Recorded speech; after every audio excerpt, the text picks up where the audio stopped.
Octavia Butler is about to wash these. It ain't no debate. This is going to be an extremely biased, extremely passionate YouTube video. I have so many thoughts. I have so many feelings. I've gotten so many DMs of people so excited about this video. Welcome to my mind. This YouTube channel is just an extension of me thinking, the thoughts I think on drives, what I talk to myself about, just ideas and concepts in my mind. There's a million of these ideas up here. So if you're excited about this YouTube video, if you want any, I'm open to recommendations as well. Send them in the comment section down below. But let's get into it. Trying to create a new black mythology. No. You're not? No. Someone read... No, I'm telling somebody stories wrote that interest me. Well, I mean, one of the things that happens to your work once it's out there is that people bring things to it. They try to define it. Sure. Not only that, but sometimes what's important to them gets all mixed up in it. And one of the things that I tell people who are reading my work critically is that what they bring to it is at least as important to them as what I put into it. And that's true. What then is central to what you want to say about race? Do I want to say something central about race, aside from, hey, we're here? Yeah, right, that's right. And we're going to be here. Yeah. We are here. When I was... My books were just starting to do reasonably well. I was on a convention, a science fiction convention panel, and in order to start trouble, I hope, the guy next to me, science fiction panels are known for, start an argument and then you can, mix it up and something interesting might happen. But the guy next to me was an editor and he said might happen. But the guy next to me was an editor and he said he thought that it wasn't really necessary to have black characters in any racial statement you needed to make by way of extraterrestrials. And if he was trying to start trouble, he certainly succeeded. You took it as trouble, didn't you? Oh, or yeah. You made...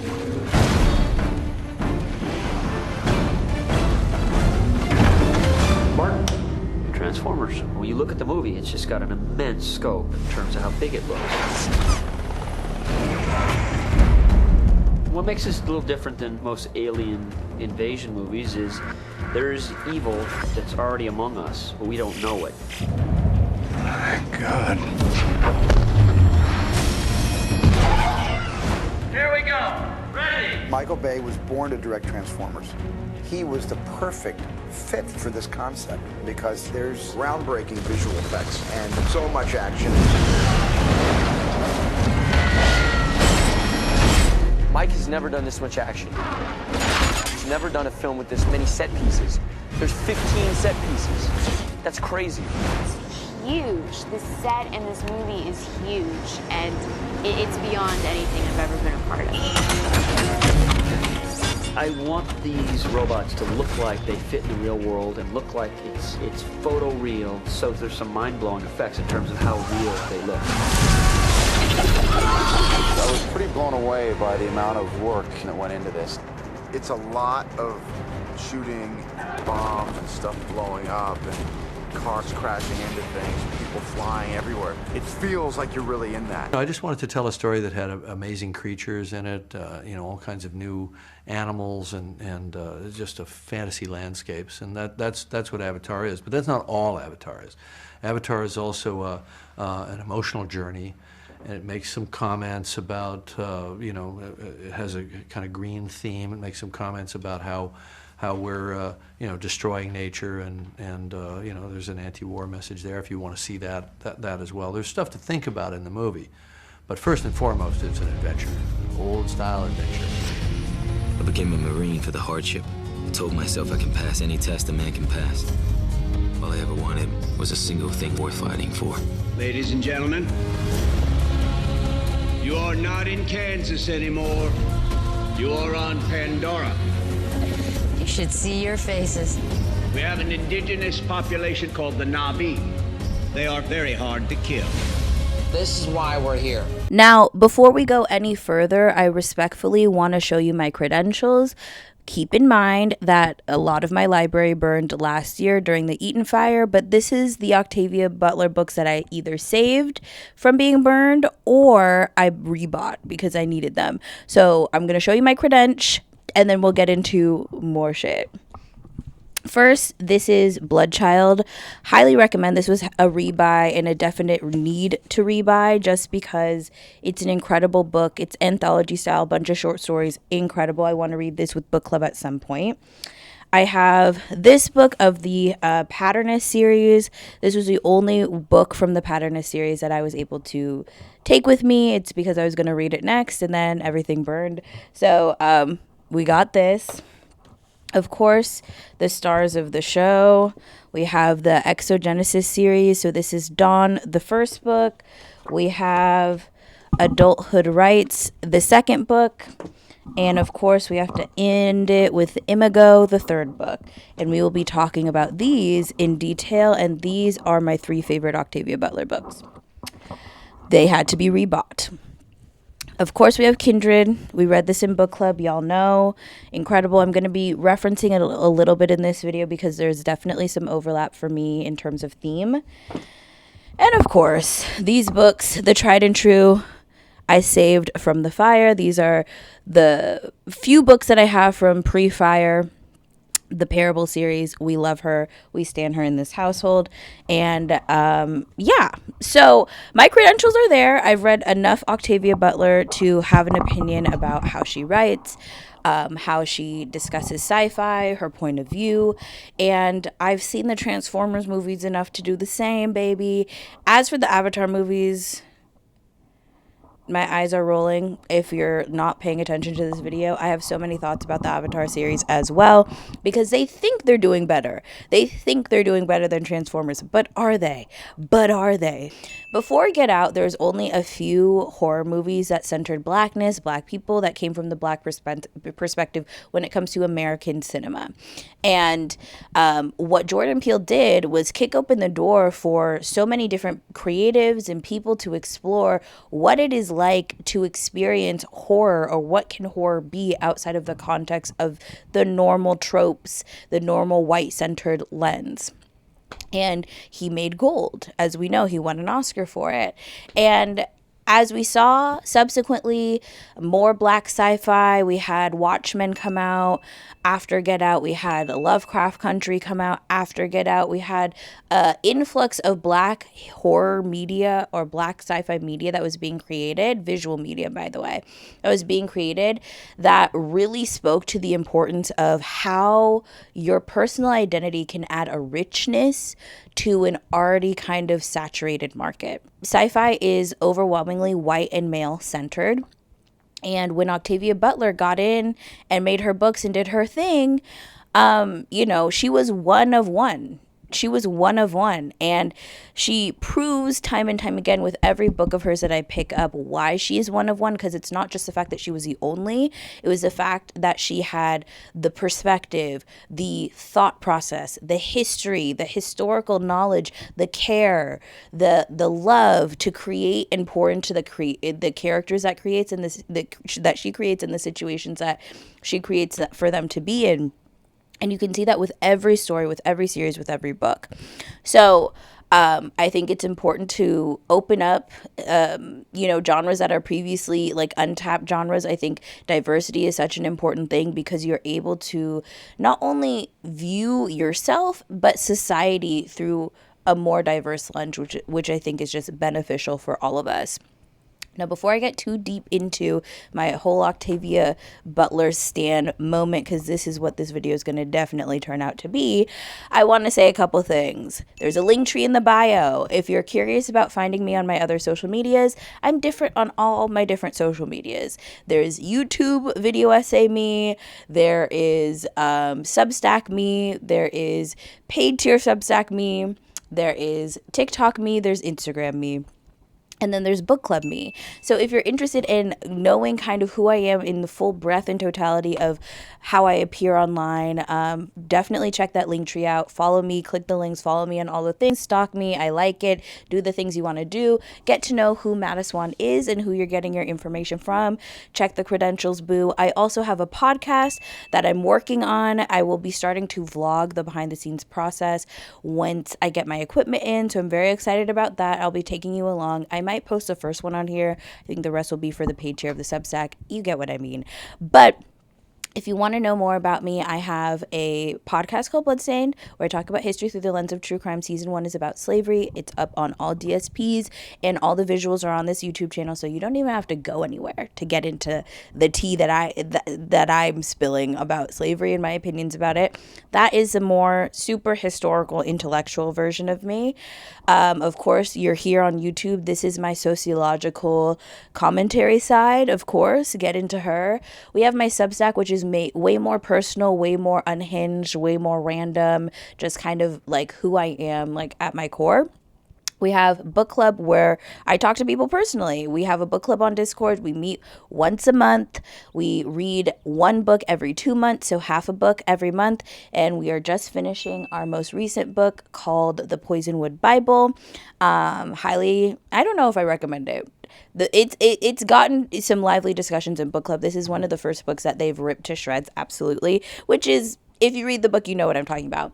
The theme of book club this year is colonization. This is the second year of the Swan Book Club, and I'm so proud. We're chugging along. We're about to start our third book of the year, which is Things Fall Apart. If you read it in high school, if you know what I'm talking about, it's an amazing book. Again, can you tell the theme is colonization? So we meet once a month. We chat about the book. I create questions with my friend Chloe, who helps me proctor the book club events that happen once a month. And I would absolutely love if more people joined. If you read books and you want to talk about them with somebody, if you're nervous about reading some nonfiction and want to get more clarification in a very loving and safe environment, join the Swan Book Club. We're low-key, we're fun, and we like to have fun. So get into that. Next, we have my TikTok. That's more my political views or, very quick current event views about what's going on, both in like pop culture as well as politically. So get into her. We love her. That is by far my biggest platform. So thank you for that. And then we have my Instagram, which is a dying situation that I have no time to invest in, but hopefully will have more time to invest in. But follow me on that because, you can watch my metamorphosis on Instagram and me gain my confidence to post more on Instagram.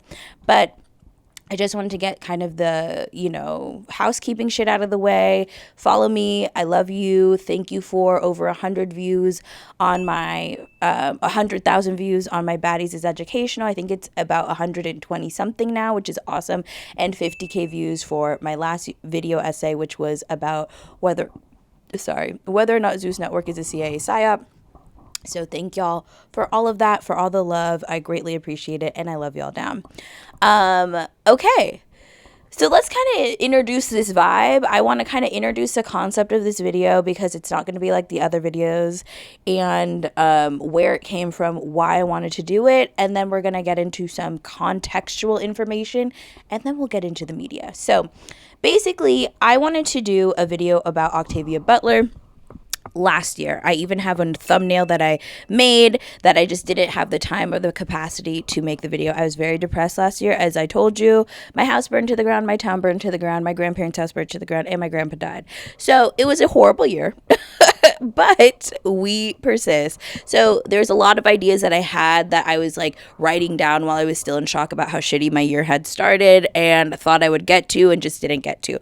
And that original video was going to be about Parable of the Sower and Parable of the Talents because Octavia was getting a lot of media attention after the LA fires. Now, these are the two books. There was going to be a third called Parable of the Trickster, but she passed away before she could actually publish it. And also, if you're in the greater San Gabriel Valley or LA County, go to the Huntington Library. They have her archives and they're on display right now. So get into that. But Octavia was in like the public conversation. She was very being talked about on the mainstream, which is rare for Octavia, not because her books aren't good. She has a very loyal cult following, but the way that the Parable of the Sower book specifically was being discussed in relationship to the LA fires was incredibly important because people were realizing how evergreen these books are and how predictive they were and like how deep it was.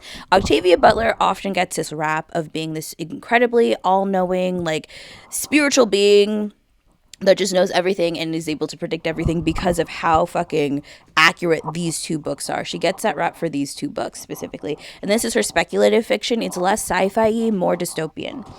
And, she always pushed back on that when she was alive and basically just said, yo, like, I read books, I read history, I read about climate change, and my imagination is just taking all of these issues that I see in my current time to the most extreme place that I can imagine them right now.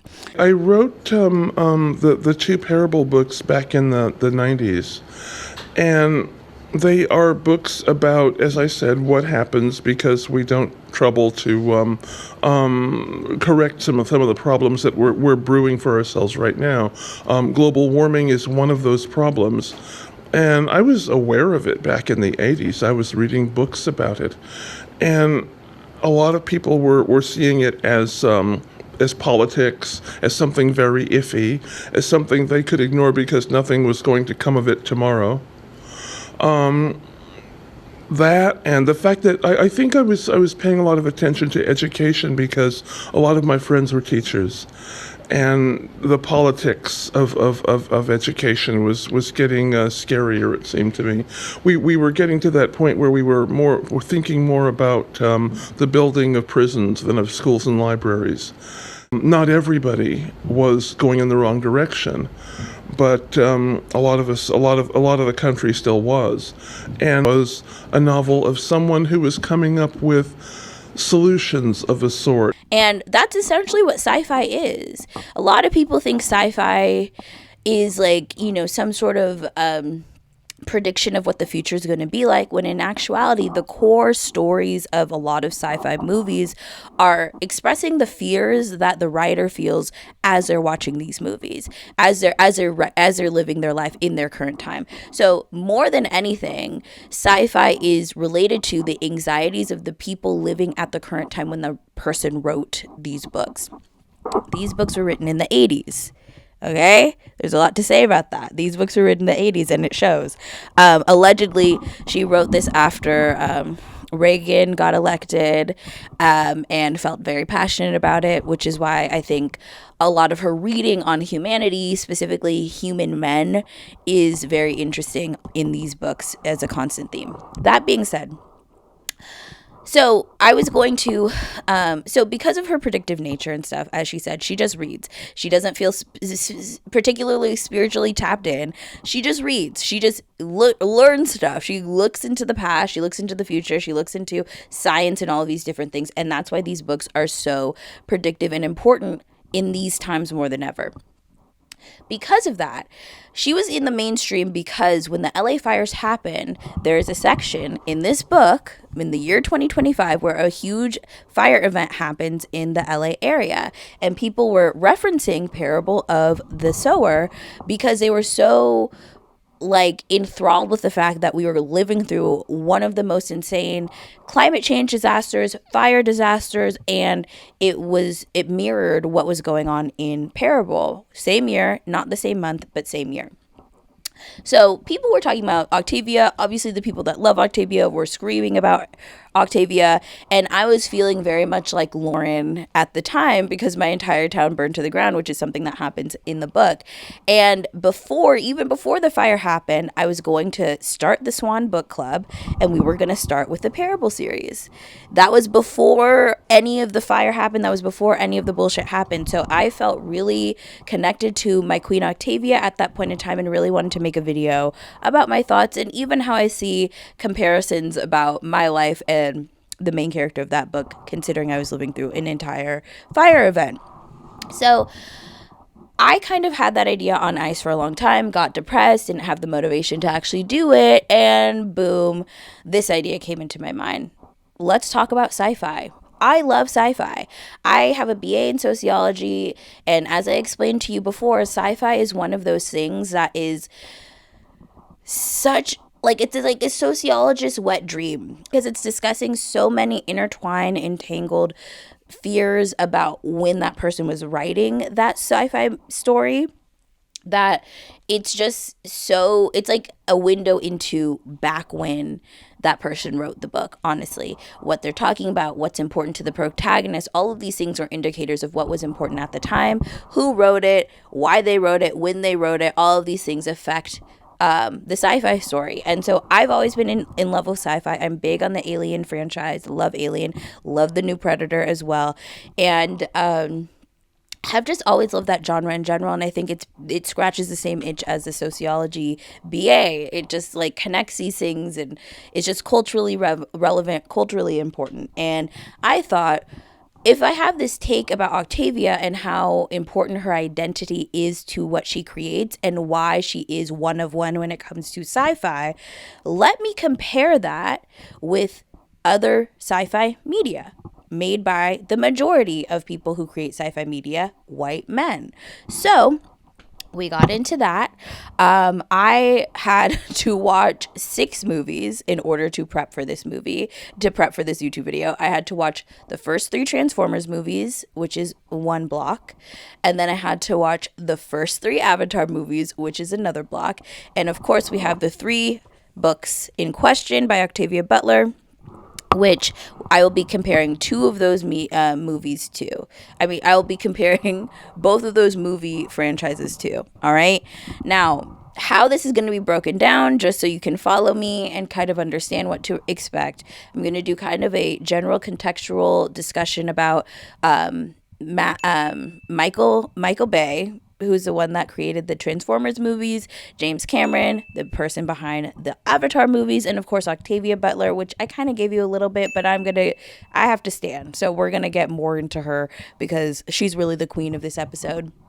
So I'm going to give you some contextual information about them individually and the movies and the media that they created, and then we're going to go one by one through the different movies and the different books. So, for example, we're going to start section 2 with the Dawn book, which is the first Octavia Butler book, which means subsequently we would compare this book to the first Transformers movie and the first Avatar movie. You got it? It's pretty simple. Then I will do kind of a roundup about what I thought about the totality of the stories, because this is a complete story arc through these 3 books. And the Transformers movies and the Avatar movies, both, I know the Avatar movie just came out last year, Fire and Ash, the 3rd one. And I know they intend to make like 5 movies. I'm just doing the first 3 because those are what's out. But with the Transformers movies, it works because Shia LaBeouf stopped working after the 3rd one in the Transformers movies. So we're going to do the first 3 Transformers, the first 3 Avatar movies, and then these 3 books, compare them, and then kind of do a story arc comparison and then conclusion. So if you're excited like me, let's get into the gig. Let's do it. I'm sitting up now because I have to read all my notes. As you can imagine, more so than ever, I have a million notes because I had to watch these movies and take down notes of the important parts. So get into that. Let's kind of get into some background on Sci-Fi, though, because I think, this is important to understand and ground ourselves in understanding about the genre we're about to compare 1,000,001 times. Part 1, what is sci-fi? Let's talk about it. Science fiction as a genre is often traced back to Mary Shelley and her 1818 novel Frankenstein. Loved the movie. I don't know if people saw it. It was very good. Very accurate to the book, which explored the consequences of scientific ambition and what it means to create life. While earlier works imagined fantastical worlds, Shelley's story is widely considered to be the first to merge science, ethics, and speculation about the future, laying the foundation for what sci-fi would become later. So let's stand her. Yes, Mary Shelley. I don't know if she was racist, child. Frankenstein is a good book, but yes, bitch, you set off a whole new genre of media, bitch. We love that. The genre expands in the late 19th century and early 20th centuries through writers like H.G. Wells and Jules Verne, who introduced ideas like time travel, alien invasion, heavy on the alien invasion for this specific video, and advanced technology. Their work reflected anxieties about industrialization, empire, and scientific progress. By the early 1900s, science fiction began appearing in pulp magazines, making it more accessible for the general public and subsequently more popular. Sci-fi truly exploded in popularity during the mid-20th century, especially after World War II and the start of the Cold War. Put a pin in that, because I think Transformers really, the Cold War themes in Transformers, we're going to get into her in a second. When we get into the specifically Transformers 1, we're going to get into her in a second, but there's a lot of Cold War shit up in Transformers, because there always is, because soft power, and we'll get into that in a second. Okay. Nuclear anxiety, space exploration, and rapid technological advancement shaped stories, dystopias, alien encounters, and humanity's place in the universe. This era also cemented many of the genre's dominant voices, largely white men, whose perspectives often centered conquest, exploration, and control. Okay. At its core, science fiction is not really about the future, it's about the present. It uses imagined worlds, technologies, and species to reflect real societal questions. Who has power? What does it mean to be human? How do we respond to difference, to the unknown, to each other? Whether it's alien contact, artificial intelligence, or distant planets, these stories mirror real fears and desires, colonization, survival, identity, and morality. As more diverse voices entered the game, including writers like Octavia Butler, who we stan, sci-fi began to challenge its own assumptions. Instead of focusing only on domination or discovery, it started asking deeper questions about consent, coexistence, and transformation. So when we look at science fiction, whether in books like the Xenogenesis series by Octavia Butler or films like Transformers or Avatar, we're not just looking at imagined futures, we're looking at competing beliefs about who we are and what kind of world we think we deserve. Many people have talked specifically about how alien invasion movies are representative of the white male anxiety of colonization. And I think that's true. When you see movies like Independence Day, Transformers, Avatar, other movies involving aliens, space exploration, actually the Alien movies, which I think is more of a physical description of colonization and maybe should have been better compared to this. I don't know. I don't make the rules, child, but you know what I'm saying. You see that there's this like intense fear about what the alien race is going to do with humanity, what they're going to do with Earth, and how the lives of people on Earth are going to change. I really truly believe that the alien invasion subgenre of sci-fi is directly related and connected to the internalized white fear of what it would be like to do what they did to other people, specifically indigenous peoples across the planet, and if that happened to them, what would happen. And I think that because when you look at the alien invasion subgenre through that lens, a lot of things become clear from that perspective in terms of how they view colonization, how they view being a victim in colonization, what they think that they would do in terms of colonization, and what they think, and to me, pretty obviously, self-admitting that what they did to indigenous peoples across the globe was evil, particularly by the way that they talk about the aliens who are gonna colonize them. So I think that because that's a subgenre of sci-fi, sci-fi is dominated by white men, obviously, as we just discussed. Of course, their biggest anxiety of what could happen in the future to the white race and what they've been trying so hard to dominate over all of this time. When the script flips, where will you actually be? And I think that that's what the alien invasion subgenre is about. And I recommend, now that I said that, to go watch your favorite alien invasion movie and say that I'm fucking lying. I think, too, a very interesting trope that happens in these alien invasion movies is like making the colonization like a fixed thing, like it's a battle or it's a war, and oftentimes the white humans win that war, or they don't, or they do, and what does that mean for the story after? And I think that the need to win that war or that exchange in these alien invasion movies is them thinking and assuming that when colonization happened to the indigenous people, they weren't strong enough to beat the white people who came. And I think that's like a very subtle undercurrent to how we learn about history, how we learn about, you know, indigenous cultures, how we learn about the people that were on this land before us. I think there is this little hair of judgment and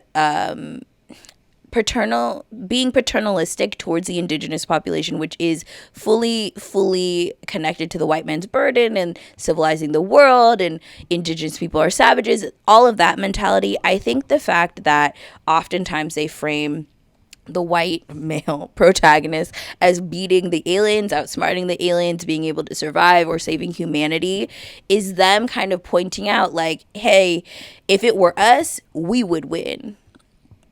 Having never experienced the true breadth of what colonization is, of course you would say that, which is why I tend to love these books as a Black woman, because this is written by a Black woman discussing, I think, specifically the plight of the colonized Black woman.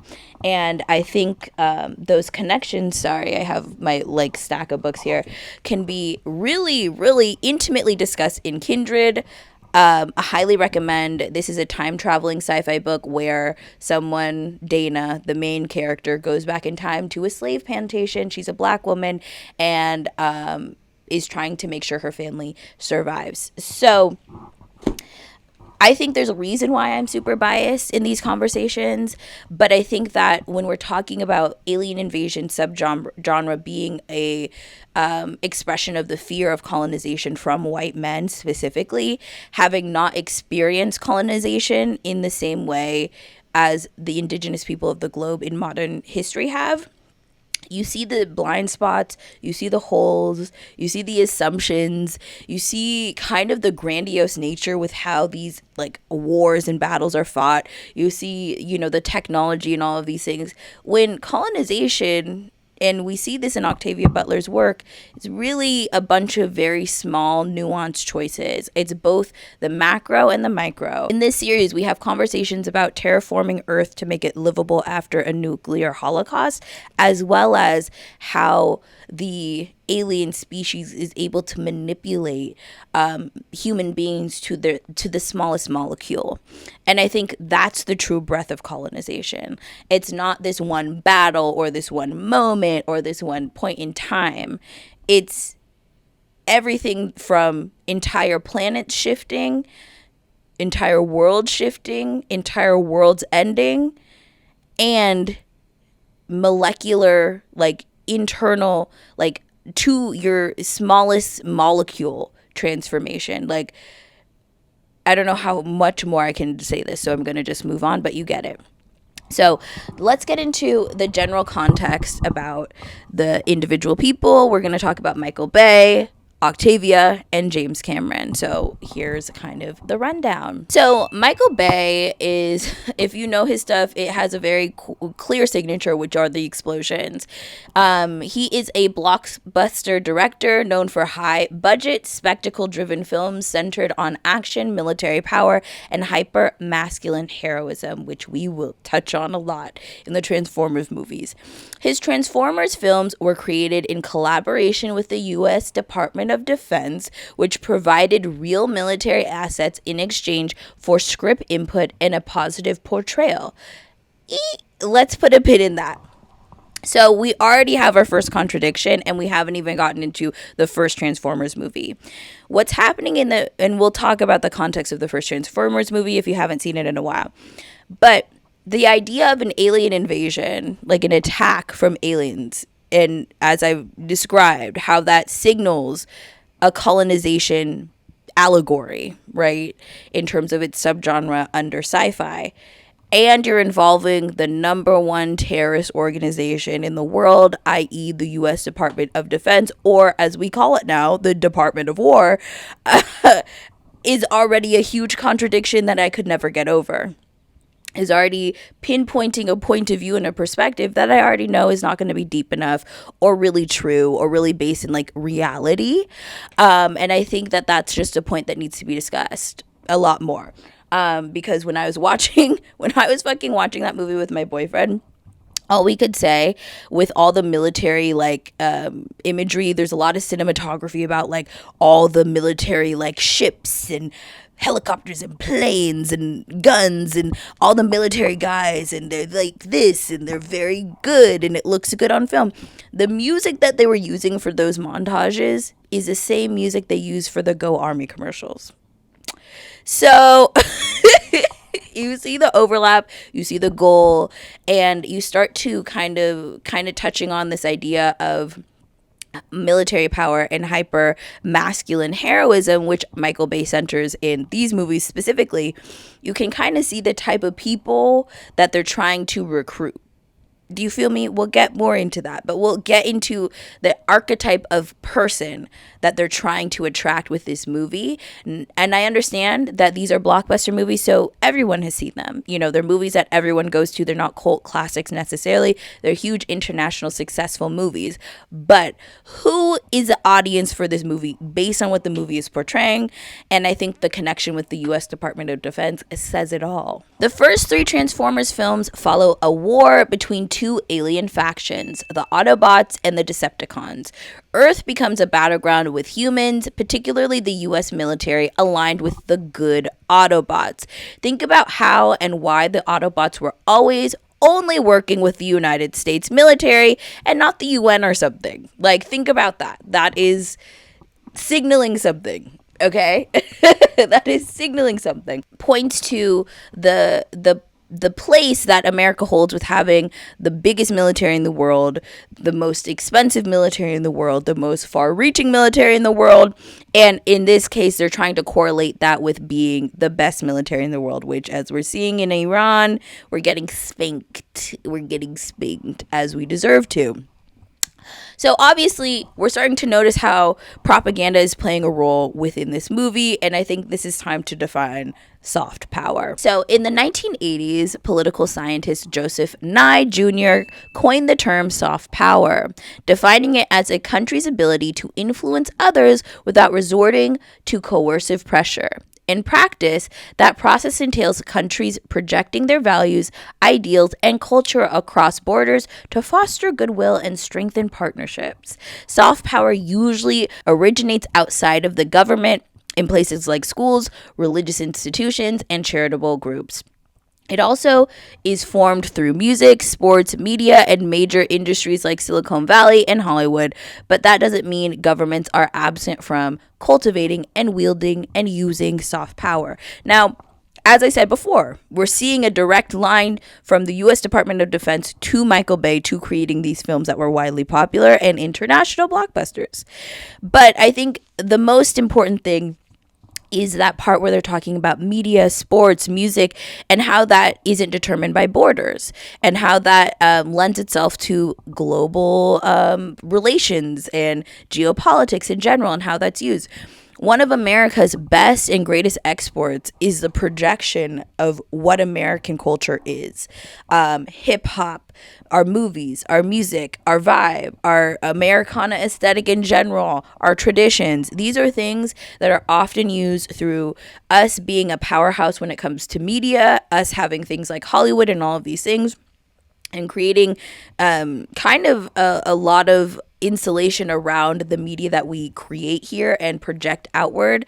That is used to cultivate and change and shape people's feelings about Americans, in other countries.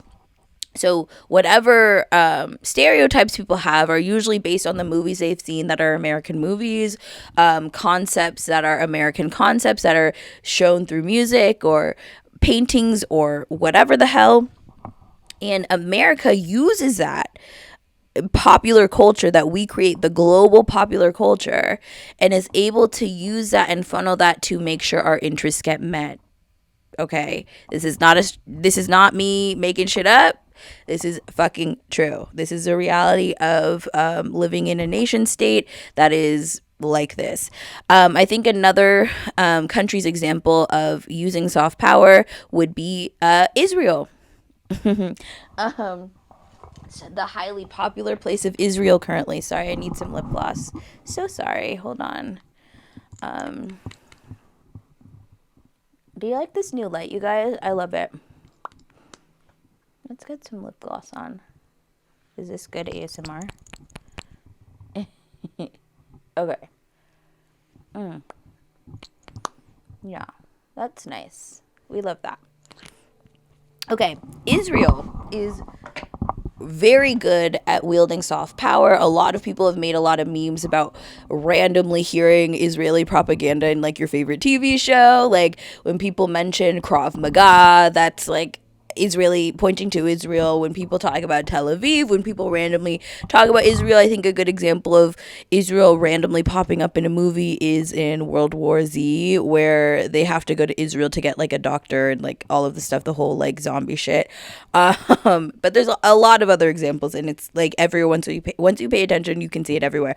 But how Israel uses soft power too is through the museum system, and like museums of tolerance all over the world, Holocaust remembrance museums all over, I mean, not the world, this country. It is the world too, but this country specifically, and how those are wielded and connected to our educational system for us to have a particular view of Israel, particular reason and understanding of why Israel was created, reinforcing that, because of course it benefits Israel to have people in America empathize, sympathize with why Israel was created, because then they can continue to take our money. It's all a ruse. So understanding things like museums and how they play a part in soft power, and different museum organizations and what their actual goals are. Is it objective? Is it to educate? Is it to enlighten? Or is it to indoctrinate or kind of smooth over some propaganda that has already infiltrated us? Just saying. So Hollywood has always had an extremely close connection with the wants and needs, and reflecting that of the American government. Hollywood has been long, connected to propaganda films during war, long been connected to a bunch of things in regards to how things are viewed, internally and externally in the world. So Hollywood is a governmental asset that's extremely valuable. Sure, it's a place where people can make their dreams come true and express their art, but it also functions as like another governmental institution when it comes to the projection of American culture internationally. So we have with us a wonderful example of soft power in the Transformers movies, and I'm excited to get into it with you guys. The narrative centers on preserving Earth from invasion, with human characters largely reacting to or assisting in large-scale destruction. Unlike Butler's work, transformation here is mechanical and external, powers defined through weaponry, scale, and dominance. The films frame colonization as invasion, something to be fought off through force. There's no interrogation of whether humanity should change. Instead, humanity is positioned as inherently worth saving or inherently good. The deeper logic of the series reflects a militarized worldview. Survival depends on strength of alliances and technological superiority. Even alien life is understood through the lens of war and only war. There are no Cybertron songs, no Cybertron traditions or practices that are really exchanged with San Witwicky and the people, the humans that they regularly interact with. The whole purpose of them being on Earth is about Cybertron, is about the Decepticons, is about war, and subsequently protecting Earth and humanity from the Decepticons. But you don't know about what Optimus Prime's home life was like. If, he had hella siblings, if his mom was cool, thought daughter, gay son, like, you don't know his vibes or really his morals. His morals are just inherently assumed to be good because he's protecting the humans, which again, very lackluster, boo, lame, very black and white. I like a little bit of gray in my shit, so you already know where I'm coming at with this one. Colonization in this universe is not something to question, it's something to defeat.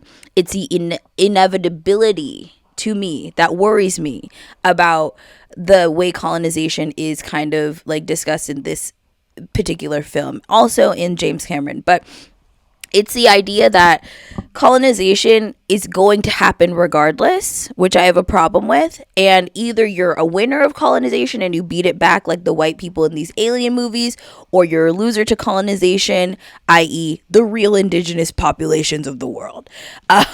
Which I think is also very very indicative of the white lens in terms of thinking about colonization as a fixed thing that can be beat or won. I think it's also, again, some of that subconscious bias or very conscious bias of the superiority of white people to indigenous people, because regardless of if you are, really aware, but because the alien invasion subgenre of sci-fi is really a colonization story, you're retelling the colonization story as you see fit through your lens. So the way that you discuss the people who are the victims of the colonization in this format subsequently it relates to how you view the indigenous people in real life. And I think, though, in this case, the humans are needing to be saved by the alien invaders and the Autobots and all of these things, I think that even framing colonization as something that can be won, that can be beaten back, that can be one and done and killed and over with, is a very white lens. It's a very white superiority lens, and I think it lends to how specifically white people view indigenous people who lost their colonization battle. You feel me? Let's get into James. James Cameron is known for epic, visually immersive films that often explore technology, environment, and human conflict. With Avatar, he set out to create an anti-colonial narrative. We'll get into that. I'll be the judge of that. Drawing inspiration from real-world histories of imperialism and indigenous displacement. So, more than Transformers is, because obviously I'm already defining the subgenre of alien invasion as a colonization allegory, but that's me believing that, and I'm proving that to you through what I'm going to discuss in this video. James Cameron, unlike Michael Bay, is aware of what he's trying to do with his sci-fi movie, which is to have a colonization story allegory attached to his sci-fi movie. And so the way that he writes Avatar, the way that it's directed, the story that it's telling is very obviously hitting you over the head a million times with colonization is bad. But it shows a lack of depth and understanding of real colonization stories. I mean, as you said, he wrote this, as I said, not you. He wrote this as an anti-colonization story, but still has a very elementary view of what colonization is, i.e. go to what I just said about the Transformers movies, the battle, colonization being a fixed thing, all of that kind of thing. But also, he ends up really, to me, rewriting the story of Pocahontas in a lot of ways, the white saviorism, not discussing how colonization also includes things like ethnic cleansing and cultural genocide, which I think are apparent in all of the Avatar movies. And I just hate Jake Sully, so we'll get into that in a second. Set on the moon Pandora, the story follows humans attempting to extract a valuable resource from the land of the Na'vi, an indigenous population deeply connected to their environment through an avatar body.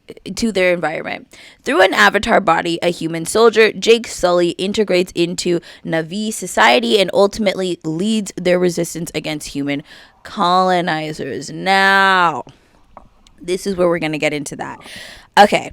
So, if you understand, maybe I should wait till we get to that movie. So we're going to skip this part. But just know that the good guys, that are the people framed as the good guys in the Avatar movie, i.e.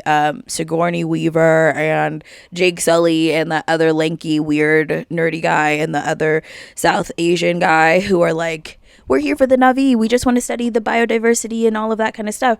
The fact that they set up schools and the real goal of as to why they were doing that was to politely, ethnically cleanse them from the area that the corporation that they're being funded by, mind you, is going to drill and take up all that unobtainium bullshit, which is a stupid ass name.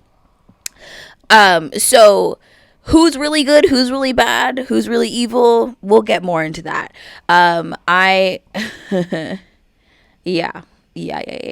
While Avatar critiques exploitation and environmental destruction, its narrative centers a familiar trope: the outsider who becomes the savior.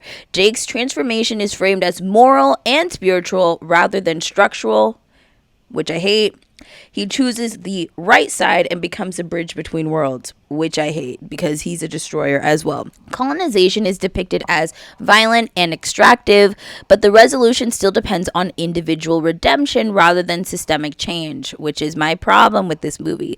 The Na'vi are spiritually elevated, yet their liberation is filtered through a human protagonist. In contrast to Butler, who forces transformation upon humanity, Avatar allows humanity to remain intact. Redeemed through alignment, not fundamentally altered, a deeper view, sure, but still a self-centered one that refuses to look at the truth, still spreading the white man's burden, but through a seemingly woke-ass lens. Yeah. Let's get into my queen. Let's get into my queen. We love her. Where are my sparklers? Octavia. Love her. So, I stand very few people. Octavia is one of my biggest. I feel so connected to her, as I've said before.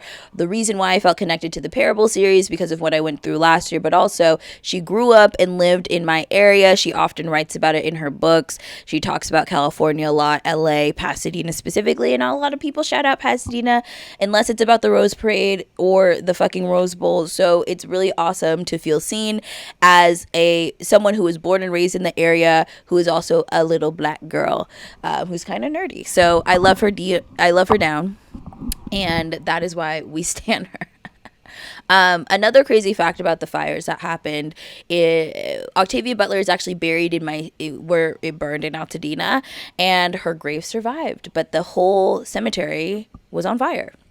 Yeah, so she predicted the fire that also burned the cemetery where she is buried. Nuts.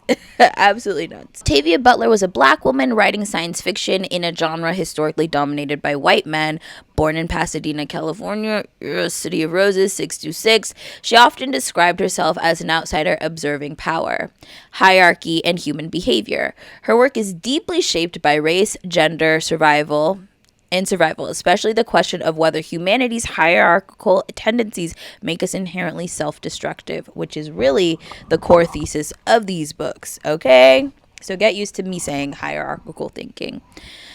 Her Xenogenesis trilogy, also published as Liliths Brood, begins after a nuclear apocalypse nearly wipes out humanity. The survivors are rescued by the Oankali, an alien species that survives by genetically merging with other life forms.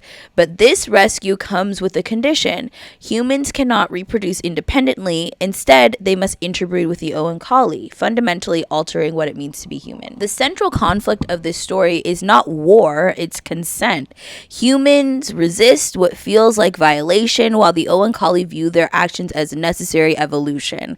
Butler's world rejects the idea of pure autonomy. Survival requires transformation, compromise, and a loss of control.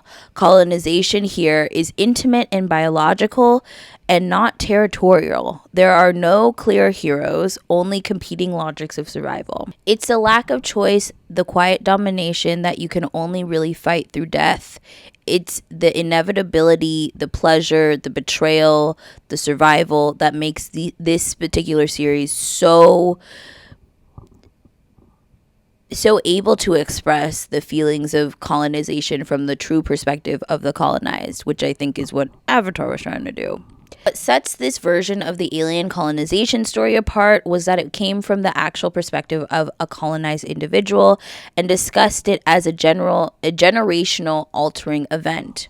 An important thing to understand about these books is that we start with Lilith, then we get into her offspring, okay? In this world, humans are altered to live a very long time, so even her offspring are generationally different, just so you can understand. So what I appreciate about this is that in this book, the moment they were taken up on the ship by the Oankali and their worlds collided, nothing would ever be the same pre that moment. And that's the truth about colonization. There's no going back. There's no war to be won to then rebuild and to go back to normal and blah, blah, blah, blah, blah. It's a generational altering, molecular altering, fucking fundamental event that will never bring you back to what it was previous to what society and what life was previous to to your interaction with the colonizer, which I think is a way better way to tell this story. So now that we have the context, let's get into part 2, aka installment 1, where we talk about the firsts in every one of these series. So we're going to start with Dawn with Octavia Butler, the first Transformers movie and the first Avatar movie, and get more into my specific critiques and feelings about these movies. Specifically, I'm going to get into why I don't like the Avatar movies and the Transformers movies and the things that piss me off. So get into that. So Dawn is Octavia's first book of the Xenogenesis series. It was published in 1987 and begins after humanity has nearly destroyed itself in a nuclear war. The few surviving humans are rescued by an alien species called the Oankali, who have kept them in suspended animation for generations, about 250 years, just for context. So when Lilith is woken up, she's been asleep for 250 years. So it's been 250 years since the nuclear war. The story follows Lilith Iapo, a black woman chosen by the Oankali to help reawaken and lead the remaining humans back into consciousness. But this rescue is not altruistic. The Oankali survive by genetically merging with other species, and they have determined that humanity's defining contradiction, high intelligence, paired with hierarchical behavior, will inevitably lead to self-destruction. Their solution is to interbreed with humans, creating a new hybrid species. Humans will not be allowed to reproduce on their own after this point. Now, let's kind of talk about this a little bit, because I think that it's important to discuss why this is specifically unsettling, right? The Oankali have been watching what was going on Earth for a long time. They knew that nuclear war was imminent, and they let it happen, and they collected the survivors. Of course, the survivors remember the blast, but they don't remember anything after that because they were in like some suspended animation. When Lilith is woken up, and obviously we don't really get full intimate details into people's thought processes when they're woken up because we're from Lilith's perspective. But when Lilith is woken up at first, she thinks she's being held in a cell by like China or Russia, something having to do with the Cold War. She doesn't know how long she's been in suspended animation before. She doesn't know if her family completely survived or were blown up or were dead. She doesn't know a lot. And so her first mind goes to what was happening before I went to sleep. So at first, the Oankali, who are highly manipulative, mind you, present themselves as saviors, right? You guys got into it. You guys, of course, with your hierarchical thinking, blew the world to shit. And we, got the survivors. We are fixing Earth up so you guys can move back there. We have y'all. We've rescued y'all. We've done preliminary checks on y'all to make sure you weren't affected by the radiation. In Lilith's case, she had cancer in her family, and they, did a minor surgery on her and took out the cancer.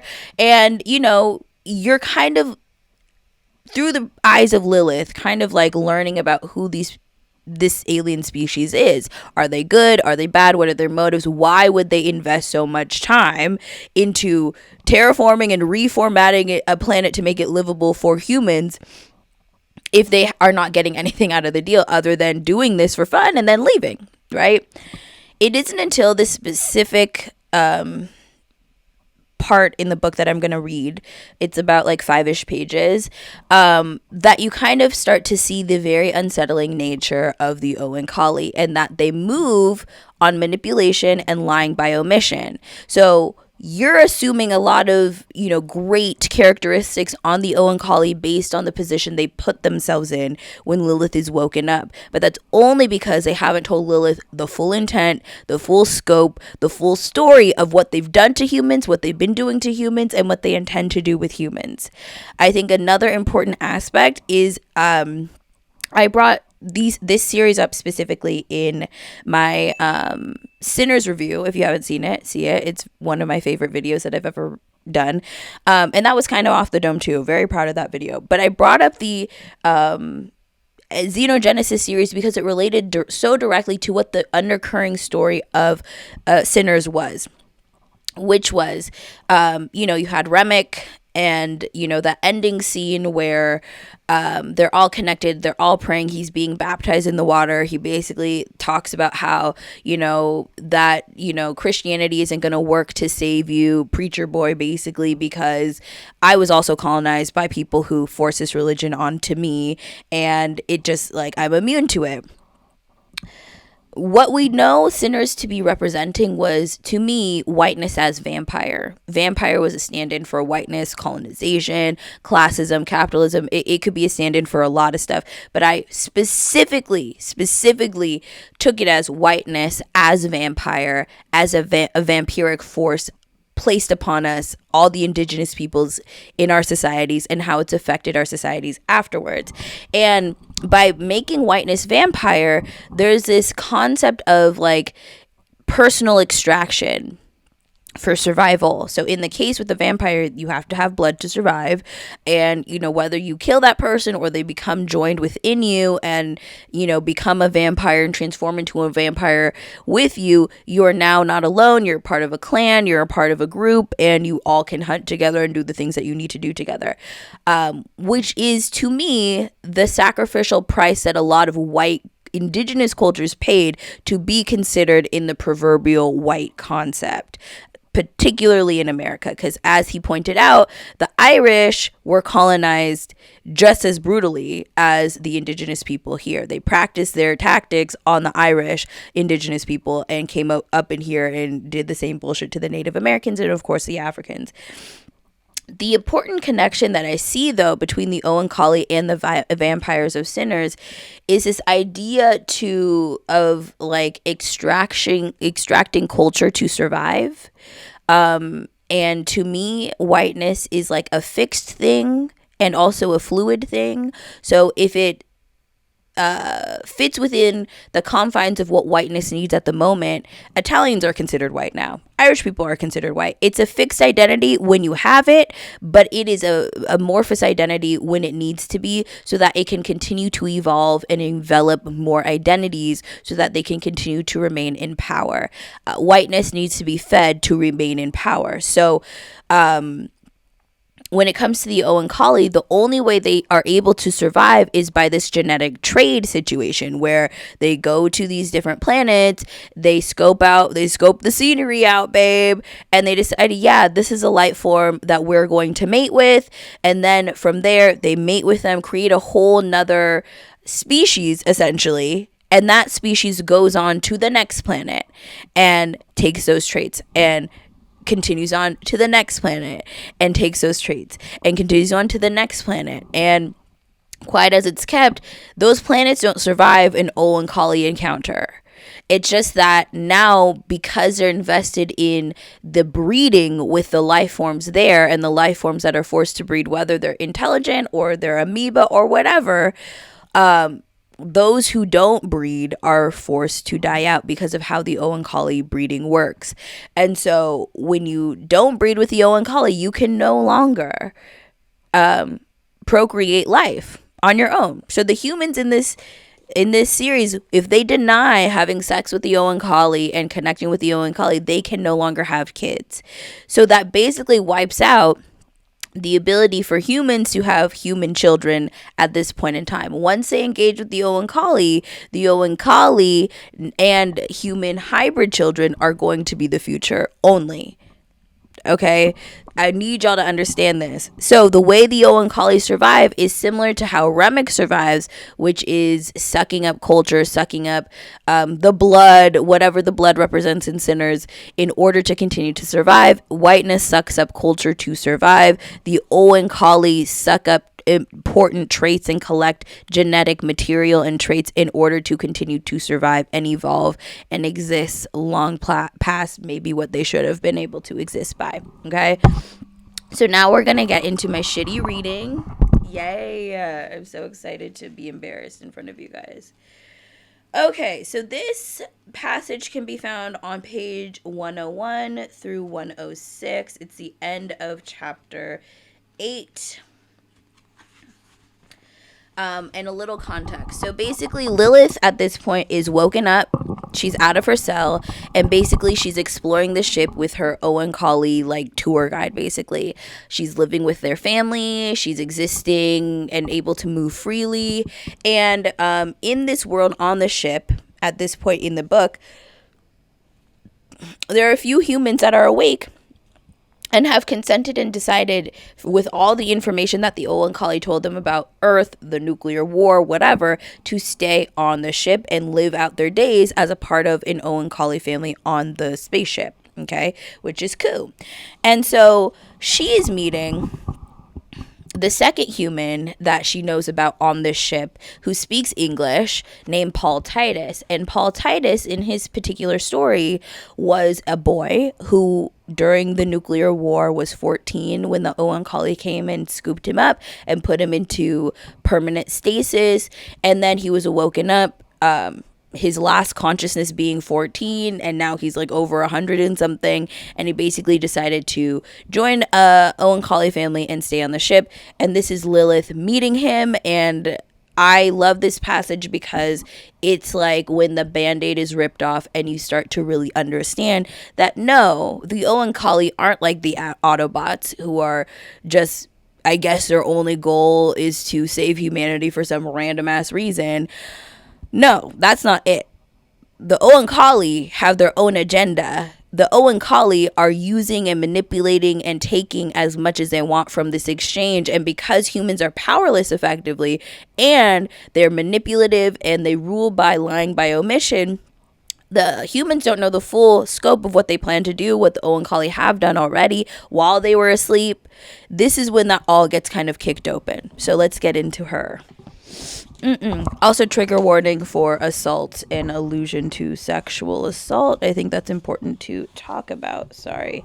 This is going to be kind of hard to hold this mic and do this, so forgive me. He stared at her until she frowned. "What's the matter?" she asked. His gaze slid away from her and he started downward at nothing. "Have you really thought about what it will be like?"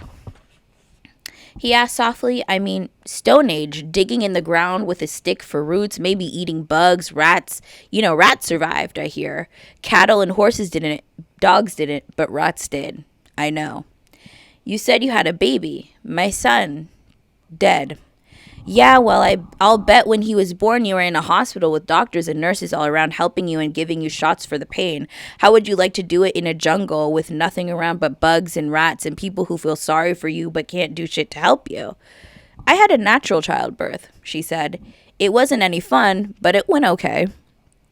"What do you mean? No painkiller?" "None. No hospital either. Just something called a birthing center, a place for pregnant women who don't like the idea of being treated as though they were sick." He shook his head, smiled crookedly. "I wonder how many women they had to go through before they came up with you. A lot, I'll bet. You're probably just what they want in ways I haven't even thought of." His words bit more deeply into her than she let him see. With all the questioning and testing she had gone through, the 2.5 years of round-the-clock observation, the Owen Collie must know her in some ways better than any human being ever had. They knew how she would react to just about everything they put her through, and they knew how to manipulate her, maneuver her into doing whatever they wanted her to do. Of course they knew she had a certain practical experience. Just for context, she was an anthropology major, so that's part of it.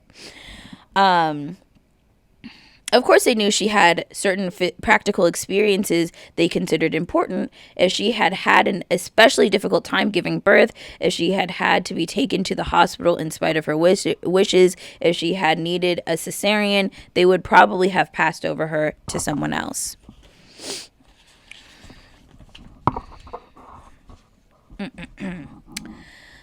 "Why are you going back?" Titus asked. "Why do you want to spend your life living like a cave woman?" "I don't."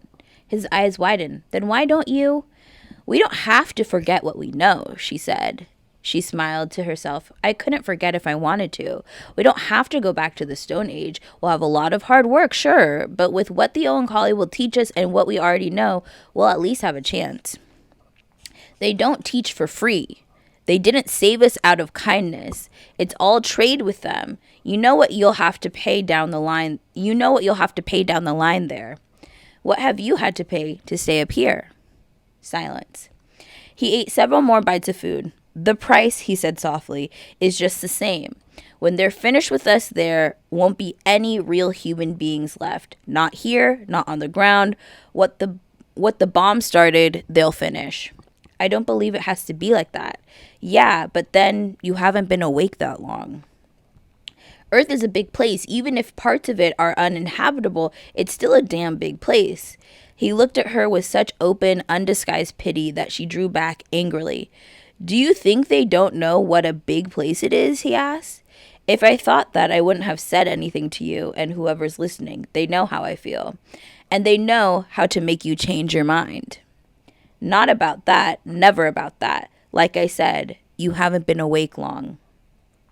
What had they done to him, she wondered. Was it just that they had kept him awake so long, awake and for the most part without human companions, awake and aware that everything he had ever known was dead, that nothing he could have on earth now could measure up to, could measure up to his former life? How had that gone down with a 14-year-old boy? If you wanted it, he said, they'd let you stay here with me. What, permanently? Yeah. No. He put down the small pie he had not offered to share with her and came over to her. You know they expect you to say no, he said. They brought you here so you could say it, and they could be sure all over again that they were right about you. He stood tall and broad, too close to her, too intense. She realized unhappily that she was afraid of him. Surprise them, he continued softly. Don't do what they expect, just for once. Don't let them play you like a puppet. He had put his hands on her shoulders. When she drew back reflexively, he held onto her in a grip that was almost painful. She sat still and stared at him. Her mother had looked at her that way the way she was looking at him. She had caught herself giving her son the same look when she thought he was doing something he knew was wrong. How much of Titus was still 14? Still the boy the Owen Collie had awakened and impressed and enticed and inducted into their own ranks. He let her go. You could be safe here, he said softly. Down on earth? How long will you live? How long will you want to live? Even if you don't forget what you know, other people will forget. Some of them will want to be cavemen, drag you around, put you in a harem, beat the shit out of you. He shook his head. Tell me I'm wrong. Sit there and tell me I'm wrong. She looked away from him, realizing that he was probably right. What was waiting for her on earth? Misery, subjugation, death? Of course there were people who would toss aside civilized restraint. Not at first, perhaps, but eventually, as soon as they realized they could get away with it. He took her by the shoulders again, and this time tried to awkwardly kiss her. It was like what she could recall of being kissed by an eager boy. That didn't bother her, and she caught herself responding to him in spite of her fear. But there was more to this than just grabbing a few minutes of pleasure. Look, she said when he drew back, I'm not interested in putting on a show for the Owen Collie. What difference do they make? It's not like human beings were watching us. It is to me. Lilith, he said, shaking his head, they will always be watching. The other thing I'm not interested in doing is giving them a human child to tamper with. You probably already have. Surprise and sudden fear kept her silent, but her hand moved to her abdomen where her jacket concealed her scar. They didn't have enough of us for what they call a normal trade, he said. Most of the ones they have will be dinso, people who want to go back to Earth. They didn't have enough for the toat. They had to make more. Okay, this is important to kind of give you some context before I read further. Just a page and a half left, so get into that. So essentially, and importantly to discuss, Lee, the goal of this book is basically Lilith is going to help awaken the humans. The humans are going to go back to Earth and basically rebuild civilization on Earth. There's a lot that they don't know. There's a lot the Owen Collie are keeping from them. Basically, that's the Dinso. It's like the exploration to the new planet and, again, the interbreeding with the alien species. The Toat are the people like him, like Paul Titus, who decide they want to stay on Earth. Okay? So let's get into that. While we slept, somehow, he hissed, Anyhow, they took stuff from men and women who didn't even know each other and put it together and made babies and women who never knew the mother or the father of their kid, and who maybe never got to know the kid. Or maybe they grew the baby in another kind of animal. They have animals they can adjust to incubate human fetuses, as they say. Or maybe they didn't even worry about men and women. Maybe they just scrape some skin from one person and make babies out of it. Cloning, you know. Or maybe they just use one of their prints. And don't ask me what a print is, but if they've got one of you, they can use it to make another you, even if you've been dead for 100 years and they haven't got anything at all left of your body. And that's just the start. They can make people in ways I don't even know how to talk about. Only thing they can't do, it seems, is let us alone. Let us do it our own way. His hands were almost gentle on her. At least they haven't until now. He shook her abruptly. You know how many kids I got? He asked. Your genetic material has been used in over 70 children, and I've never even seen a woman in all the time I've been here. He stared at her for several seconds, and she feared him and pitied him and longed to be away from him. The first human being she had seen in years, and all she could do was long to be away from him. Yet it would do no good to fight him physically. She was tall and had always thought of herself as strong, but he was much bigger. 6'4", 6'5", and stocky. They've had 250 years to fool around with us, she said. Maybe we can't stop them, but we don't have to help them. The hell with them. He tried to unfasten her jacket. No, she shouted deliberately, startling him.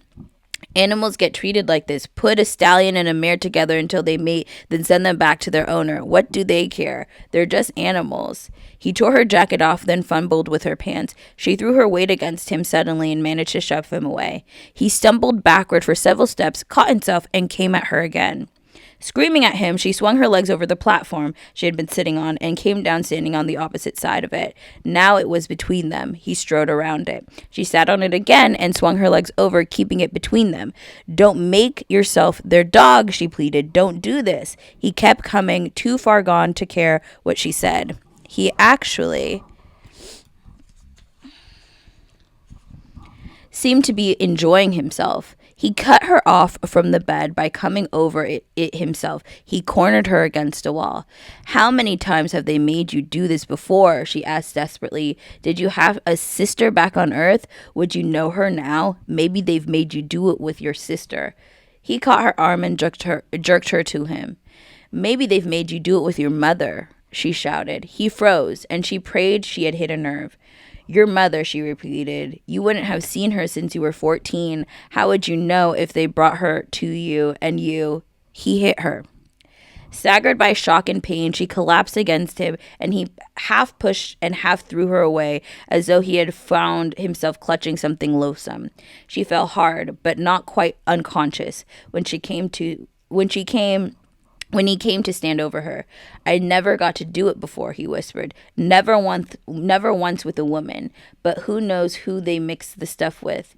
He paused, stared at her after where she had fallen. They said I could do it with you. They said you would stay here if you wanted to, and They said I could do it with you. They said you could stay here if you wanted to, and you had to go and mess it up. He kicked her hard. The last sound she heard before she lost consciousness was his ragged, shouting curse. Okay. Trigger warning over. Sorry, that was a little hard and triggering. But that point in the book is where things turn. It reminds me kind of like the way in which the Oankali move and the very particular unsettling way of their nature that you find. It's like intoxicating, it's seductive, it's also unsettling and repulsive at the same time. It's very complicated, but it's less obvious. You know, it's less predictable than a Transformers villain. It's not a Megatron villain that's like, I hate humans and I'm going to kill them. How do I explain this? It's a difference between like Midsommar and like a regular horror movie, right? Where a regular horror movie like The Conjuring or Sinister scary music, very dark. The lighting is a particular way. The way they shoot the movie is a particular way. It evokes a very creepy emotion that is associated with darkness and monsters and ghosts and hauntings and stuff like that.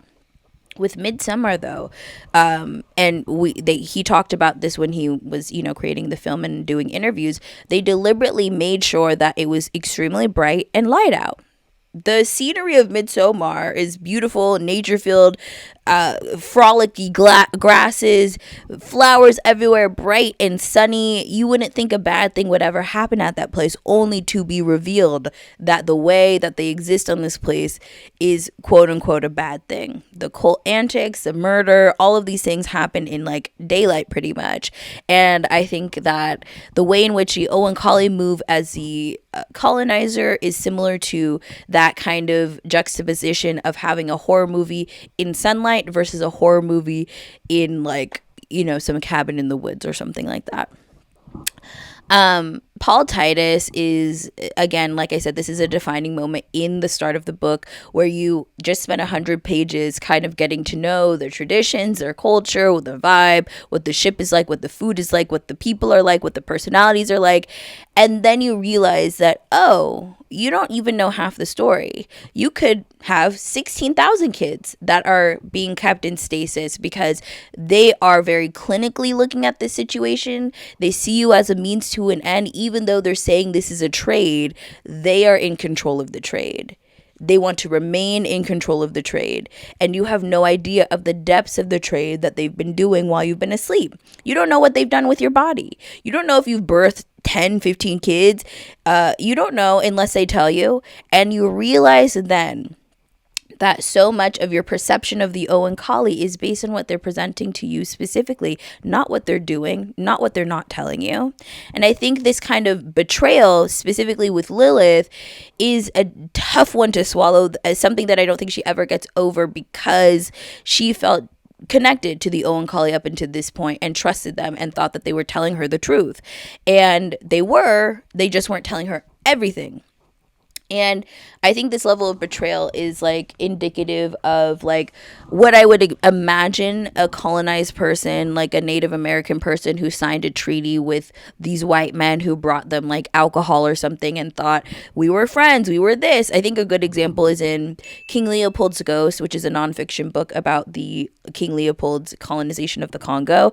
How they colonized the region was basically performing magic tricks and basically tricking the chiefs of certain regions to sell and sign the rights away of their land to King Leopold specifically. And because there was no concept of this land is no longer ours because they lived a communal lifestyle, they didn't understand that now you're going to be enslaved by King Leopold because he owns the ground you walk on because you signed this treaty and you sold it for a couple beads and some brass, and he owns your ass, and now you're going to be enslaved. That's kind of the subtlety with which, the nuance with which, the like small choices and decisions socially in which Octavia is able to express colonization in a way that I don't think a white man ever could. Okay. Another point too is that in that excerpt, Lilith had warned them that, okay, y'all didn't give this kid any human interaction. Like, you took him, put him in permanent sleep since he was 14. You woke him up 30 something years ago. So technically he's 40 something, but he really is developmentally like at the age that you froze him at. And he hasn't had any human interaction for these 30 plus years that he's been awake. He hasn't had sex. He hasn't had a relationship with a woman. And you can see in the little subtle things with how he ends up, beating up Lilith, and then also how she comments on how he's enjoying it and how he's clearly insecure by the fact that he's never had actual sex before but has fathered over 70 kids because they're just like, using him as an animal pretty much for their purposes. How much that's a deep insecurity for him. So she basically, when they were saying, okay, you're going to meet this human guy, like this is his story, she was like, he's never interacted with a human woman before. He's never do you not consider why that is torturous or why that might be problematic? You find that a lot with the Owen Collie. They think they know, but they don't know. And so she warned them, like, this could be a potentially dangerous situation. And she was like, don't leave me alone with him in this room. And they did, for the purpose of observing her and observing how she would respond and act in the moment, which is very Owen Colley. If you read the series, you understand. They're very the definition of, like, how do I explain this? Like, their approach is very clinical, very logical, very much about, like, what makes sense.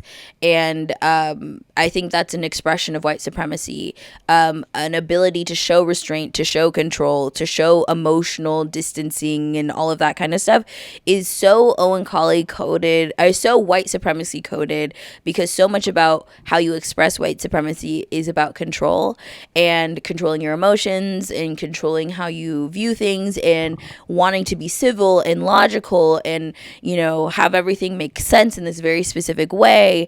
And the Owen Colley approach life, like, they're the full embodiment of that. So if it's logical, then it's logical, even if it doesn't make sense emotionally. So these people are the type of people who've read books all their lives, know how everything works, but don't know how to express those things to a group of people because they don't know how to socially engage. And that's pretty much the Owen Colley with the human race. And Lilith, because she has her background in anthropology, which they know, has this unique ability to study cultures, to study societies, to study how people interact, to study all of these things and distill that into strategies, actions, important points to note, and basically is everything the Owen Colley lack when it comes to engaging with humans, which is why she is basically recruited to be the person who wakes up the humans.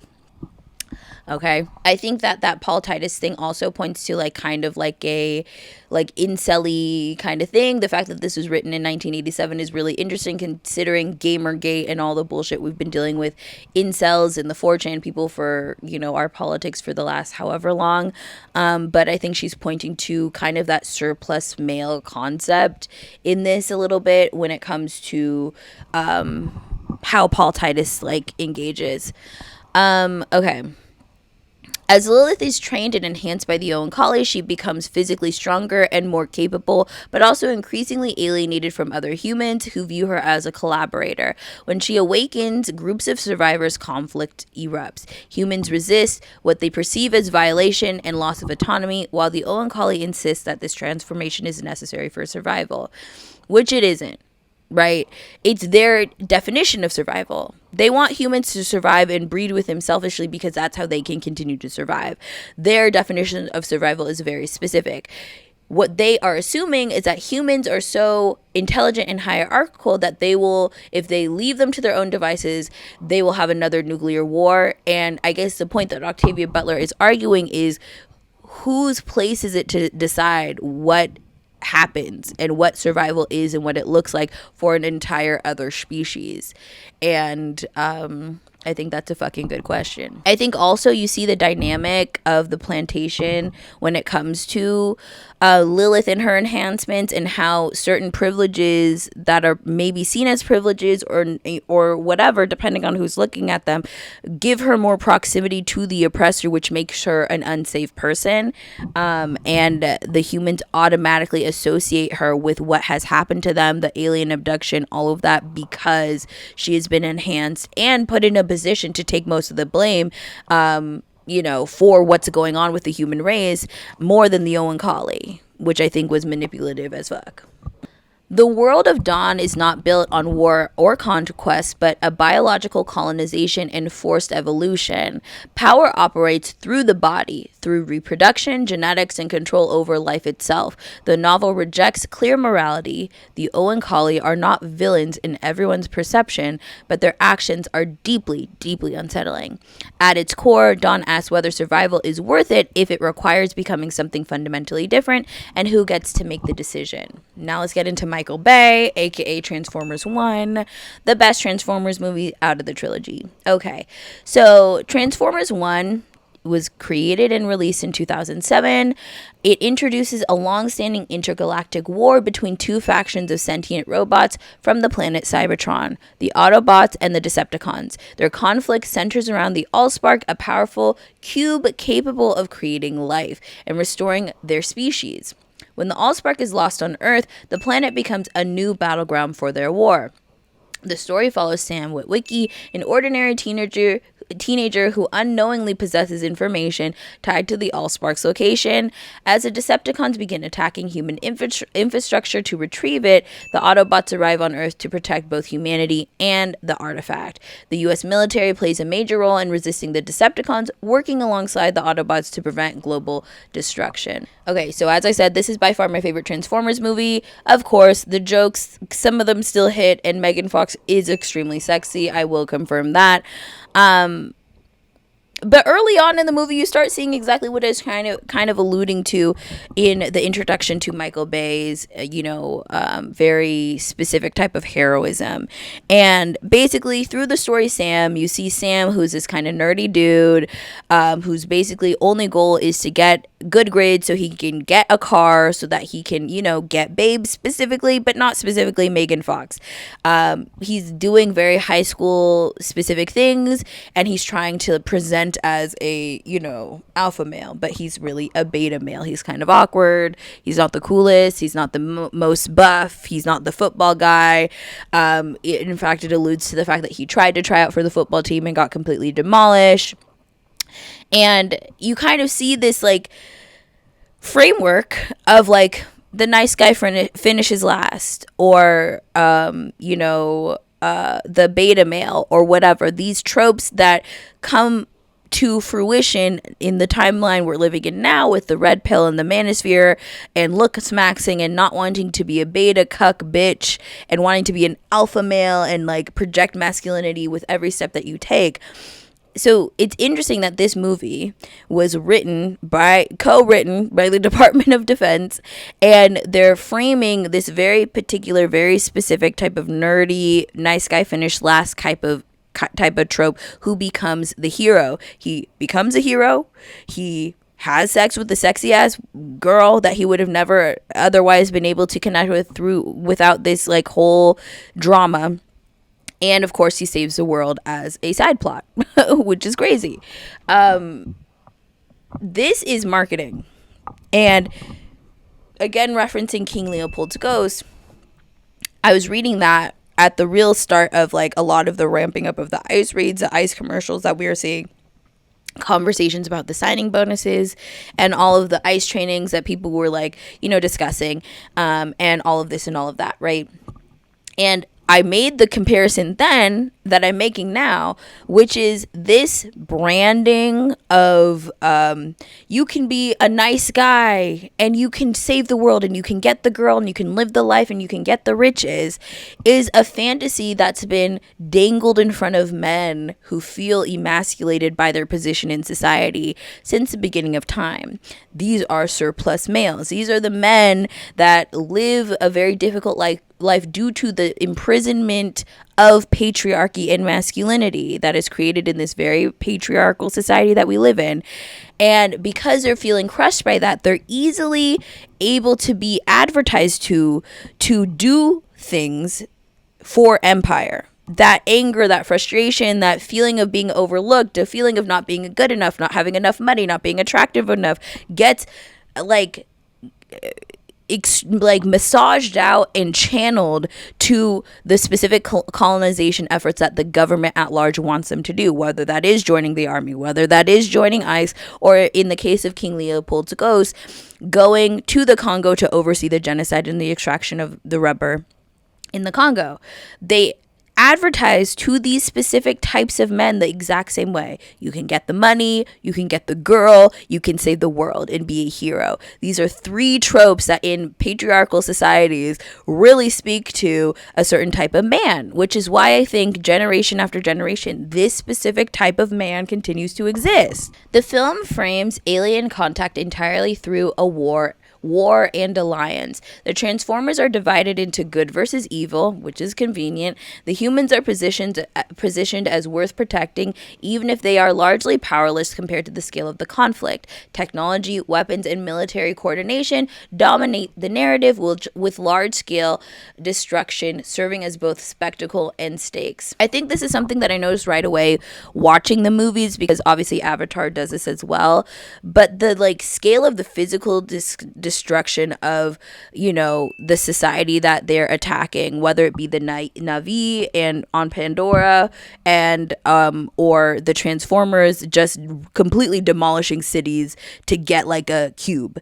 You know what I mean? And yes, it's to save humanity, but there's this repeated imagery of complete city blocks being exploded and like important buildings being like, you know, completely demolished because an Autobot was thrown into there. Like, it's that meme that they have, like, I'm an average citizen living in the world and a Marvel alien fight is happening next to me, and all of a sudden I'm like in the 17th story of like a skyrise building or something. Like, the fact that the conflict, the colonization, the war, the alliance, all of these like expressions of colonization that are shown in Transformers as well as Avatar are shown on this huge territorial scale, when so much of the most like evocative expressions of colonialization in this book are shown on such a smaller scale, meaning the internal, meaning the body, meaning biology, meaning controlling of reproduction. These are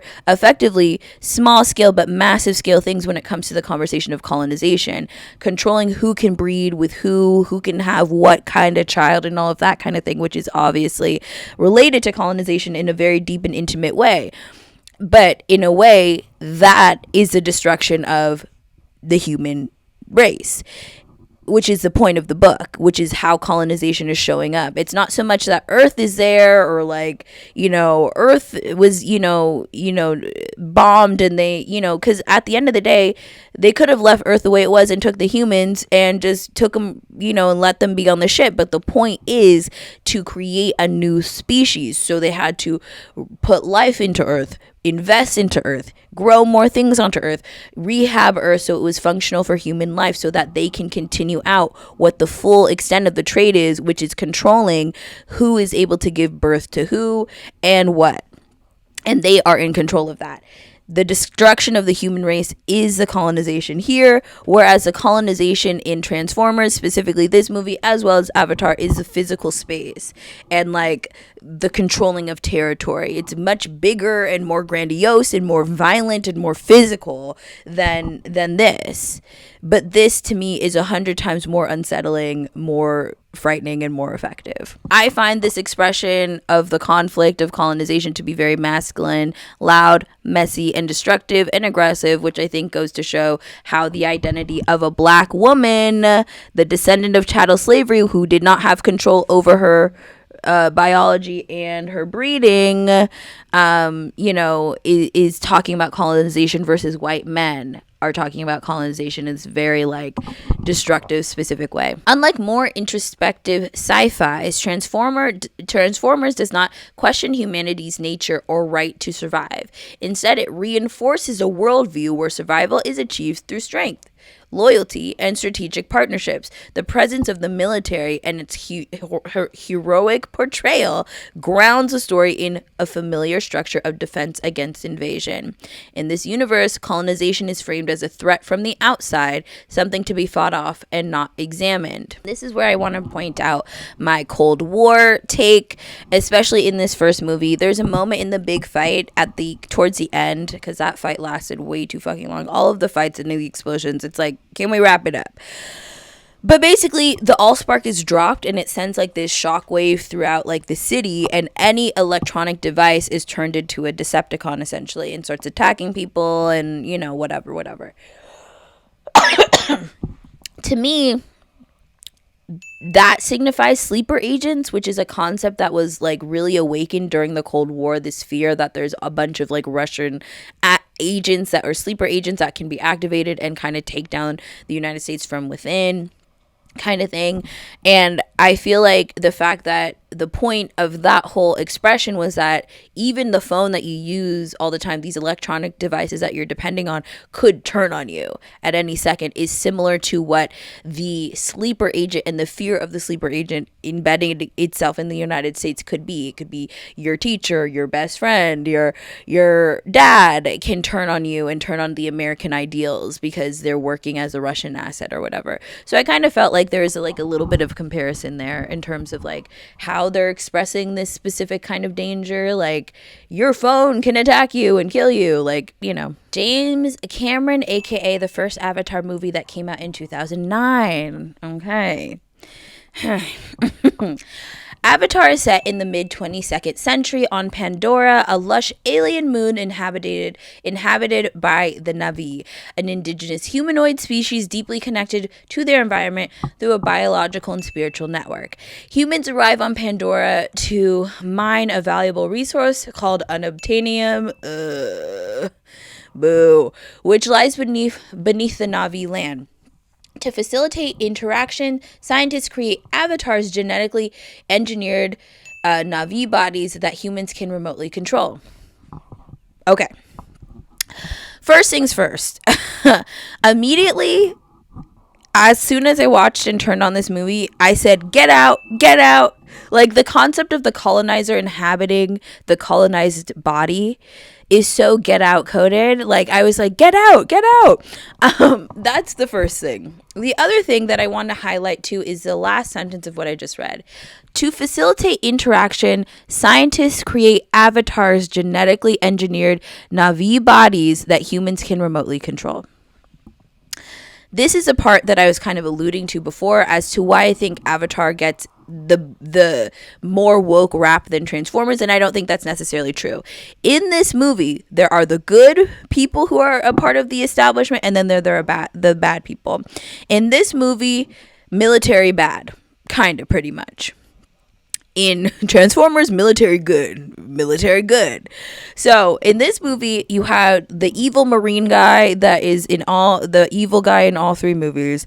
You have the corporation that is funding the military to go on these expeditions. You also have the corporation that is also funding these scientists to do their research, to collect their information on Pandora, and to create these avatars. The reason why they're funding, though, is always the same, which is to get the unobtainium under the Na'vi land. So even the scientists that are determined to be the good people in this situation, the scientists who are creating the schools, which was Sigourney Weaver's character, or, you know, interacting and learning about the population and embedding themselves in these communities, are doing it being financially backed by the very corporation that's about to take all of this unobtainium from the Na'vi land, right? So the only reason why they're able to do whatever scientific shit that they're doing, collect the specimens, interact with the new society, the Na'vi, learn their culture, and have all these scientific, you know, breakthroughs, is because they're being funded by the corporation that is funding them for a purpose. So there's strings attached to the money. It's not just that you get to, you know, create this avatar thing and have it work and live amongst these people and live a happily ever after life. No, you're doing that so that you can convince these people by integrating with them to move off of this land in a positive way, meaning you're not getting bombed out, you're not getting genocided. We gently suggest and urge you to leave the land that your entire society, your entire culture, your entire history, all your ancestors are caught up in a tree in this location. We're going to tell you to skedaddle and leave that land so that they can get what's underneath that land. That is genocide. That is ethnic cleansing, people. That is not a positive thing. Even though Sigourney Weaver and the nerdy nerds and the scientists are seen as the good guys in this story, baby, no. They are still an arm of colonization. They're still an arm of the extraction team. They're still trying to remove these people from their ancestral land so they can take their resources, even if they're doing it nicer. And I think that's what pisses me off about Avatar. Like, Transformers is Transformers. Is it military propaganda? Yes. Is it super hyper masculine and patriarchal? Sure. But sometimes I like to see things explode, and Megan Fox is sexy. I can't help it. It's the truth. So, you know, it speaks to me on a, you know, pure level. You know what I'm saying? But the thing with Avatar is that it's so insufferable because it pretends to be this woke ass anti-colonial fucking movie, but the solution to the colonization of the evil marine guy and the corporation is to ethnically cleanse the land still. Please, like, and also it shows again a fundamental, because that's like really the background fight. Jake Sully okay, we'll get into this. Okay, so let me just run it down. Jake Sully is a Marine who has a twin brother who is a part of the, Avatar expedition. He dies. He's found to basically take his place because he's a twin brother and a genetic match. He's an ex-Marine who is a paraplegic. He goes, he joins, he can now walk again, he gets fully embedded into this culture. Like I said, it's giving Pocahontas. So is this even a creative story in the first place? Like, why does it get so much fucking clout? Like, sure, beautiful colors, beautiful shapes, beautiful gowns, bitch. But also, this is not a woke movie. This is still supporting colonization. And, like, it's giving Pocahontas. Anyway, okay. So Jake embeds himself, falls in love, and then he's like, wow, this is bad. I'm no longer going to be helping you guys. And basically fights on the side of the Na'vi against what's, the resistance that's happening. Basically, what the evil Marine guy likes Jake Sully at first, takes him under his wing and is like, you're cool, kid. I'm also a Marine, blah, blah, blah. But is like, here's your secret mission. You go in there, you get me information that I need in order to create a tactical plan to attack if we need to attack. Basically, he's feeding him information for a cool while until he officially falls in love with, our queen, and basically is like, actually, fuck you, dude, and basically gets addicted to going into his avatar and living this life, as a Na'vi individual. And the guy gets mad because, of course, Jake is now reneging on the deal that he made with him, and he basically pushes for, as retaliation, like, okay, well, we need to cut this off, like, all this avatar bullshit, this is going too slow, we need to get our money up, not our funny up, so fuck what y'all talking about, we about to bust in, we're gonna explode everything, we're gonna explode their spirit tree, and we're gonna force them to move by exploding everything around them. So,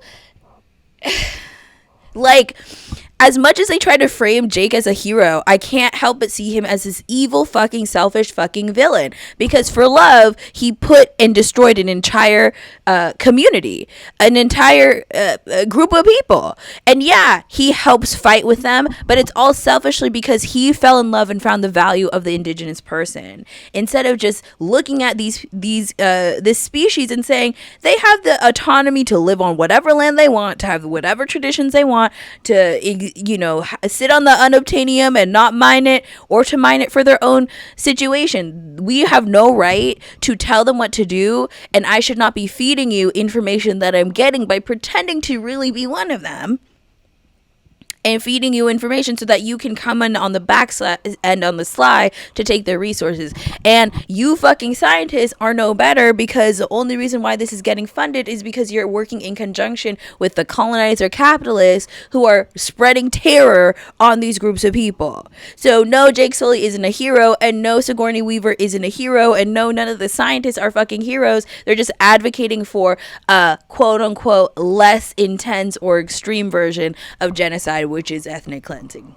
Okay.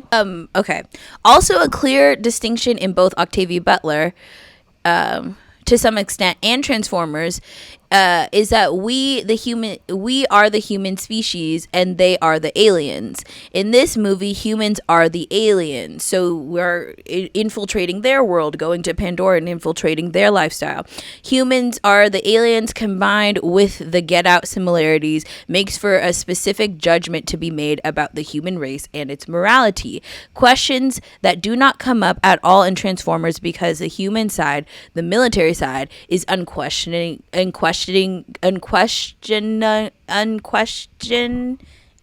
what the fuck, on the right side of the conversation. Now, this is an important point too. In Avatar, it's clear that the humans are evil. To me, humans are evil, right? They think that the nerdy humans and Jake Sully are redeemable because of their personal choice and allegiance. Fuck the fact that they brought the colonizer to their front door, but we're on your side now. Like, that helps. Again, whatever. The humans are the evil being. They're the aliens in this movie in terms of the colonization force, right? Octavia Butler in Transformers, the humans are the humans and the aliens are the aliens. So the Owen Collie are the aliens, the Autobots and the Decepticons are the aliens, and that's just kind of what it is, which again, I think provides the ability, unlike Octavia Butler though, which I think is an important distinction, James Cameron and whoever wrote this script were not able to still question humanity while also having humans be the victim of the colonization, if that makes sense. Which I think is important, because even in Octavia Butler's book, humans are the victims of colonization, yet there is still humans with varying ethic codes, with varying morality codes, with varying different ideas of what's right and what's wrong in the given situation. In Transformers, Decepticon bad, Autobot good, military good, humans good, purely. You know, there's very distinctive lines. And in this one, it's humans bad, aliens pure and good, unless you decide to switch up sides. Then you can be good too, and you're absolved of your fucking sins, which doesn't work with me. So when I was writing this script, instantly I'm like, residential schools, especially when Sigourney Weaver's character is like, we were teaching them English. It's like, bitch, so you can communicate with them easier and force them off of their own land. That's the only reason why you were teaching them English. So you can tell them to leave quicker. The fuck? Like, please. Okay, this is also important. Avatar also is a commentary on the American military and its corporate interests and what it actually stands for. Obviously, this is a 2009 version of being woke about colonization. So the American military is being critiqued on its connection to the corporation, which is funding both the expedition and the scientific pursuits in order to abstract the unobtainium, which is, again, a very stupid name. Conflict escalates when the human military led by corporate and military interests decides to forcibly remove the Na'vi to access the resource. Jake ultimately sides with the Na'vi, leading their resistance against a human invasion in a large-scale battle to protect their land. Avatar presents colonization as extractive, violent, and environmentally destructive, clearly aligning to the audience with the oppressed Na'vi. However, the narrative centers Jake's transformation from colonizer to ally as the emotional core of the story. I also thought, watching this in the Iran war world that we're currently living in, I found it interesting, the final fight between Jake and the evil Marine. I don't care to know his name. When Jake's in his avatar form and the evil Marine is in that like huge ass robot and he's fighting him, but he eventually dies, was commentary on what's going on with Iran. Like the fact that they're beating us with, $10,000 to $50,000 drones that they're able to fly and cheaply just, destroy and effectively, do their missions with drones that cheap, when the American military and Israel have to have these interceptors that are $1 million to $3 million each, and they have to use multiple to try and take down one drone. So I felt like there was commentary about like the assumption that you can win because you have all of this gear and all of this money and all of this access, but when faced with a true opponent that actually has a completely different mindset about how and why they're fighting this fight, doesn't really matter. That's their own version of idealistic armor that makes them invincible in the context of what you think you're fighting for. So I think a great example too of this is in the documentary The Fog of War, which follows the life of McNamara, who was a Secretary of Defense during the Vietnam War, most notably, but also before then. And he basically talks about Vietnam, which is a fucking shit show, as we know historically, and basically admits that like we didn't even know why the Vietnamese were fighting. We didn't even understand that. They were fighting till their last man. They were fighting for freedom. They were fighting for an ideology of freedom and being able to decide what they do without being constantly colonized. Because obviously the history of Vietnam, Spain, China, the French, were all up colonizing and doing their bullshit up in there. So the people there are like, we're fighting to be autonomous. So we don't give a fuck if we all die, but at least we'd be free. That's different than what the American government was fighting for. And that is why they were able to outlast them. That's why they were able to outmaneuver them. That's why a lot of the normal tactics didn't work, because we don't give a fuck. We either going to be free in death or we're going to be free living, and you're going to get the fuck out of here. And I think that kind of like fight scene kind of was like emblematic thematic of that, like the different mindsets of the colonizer versus the colonized, the different priorities, and how that affects their conflict. The world of Pandora emphasizes harmony, connection, and balance, contrasting sharply with the human industrial greed, yet the resolution still depends on an outsider stepping into a leadership role. In this story, colonization is wrong, but redemption is possible, especially for those willing to choose a different side. I think also something that I want to point out too, in terms of why and how you can tell that this was written by a white person, is that in the tentacle connection with the Na'vi, and when they connect with their like animal homie, it's like they're in control of telling the animal homie what to do. It's not that it's a collaborative experience or a collaborative connection. It's like, now my brain can tell you what to do, and I'm colonizing your brain as the animal to ride here, to turn left here. It's like I'm now controlling you. Like this is a video game. This connection is me controlling you, and that's supposed to be significant in terms of showing the true connection of the Na'vi to nature and all of this stuff. But there's still that white man's idea of dominating nature, even in that expression, which of course shows that a white man fucking wrote this shit, because duh. Let's get into part 3, book 2, movie 2 for both Avatar and Transformers. We are speeding right along, trying to, baby. This is going to be a long one. Okay, so in book 2, which is Adulthood Rights by Octavia Butler, this was released in 1988, and we're gonna get into her. Adulthood Rights shifts perspective from Lilith to her son Akin, the first human Oankali hybrid male construct. Unlike humans, constructs are born with both human and alien traits, including the Oankali ability to manipulate genetic material. Akin's existence represents the future the Oankali envision, a merged species that eliminates humanity's destructive tendencies.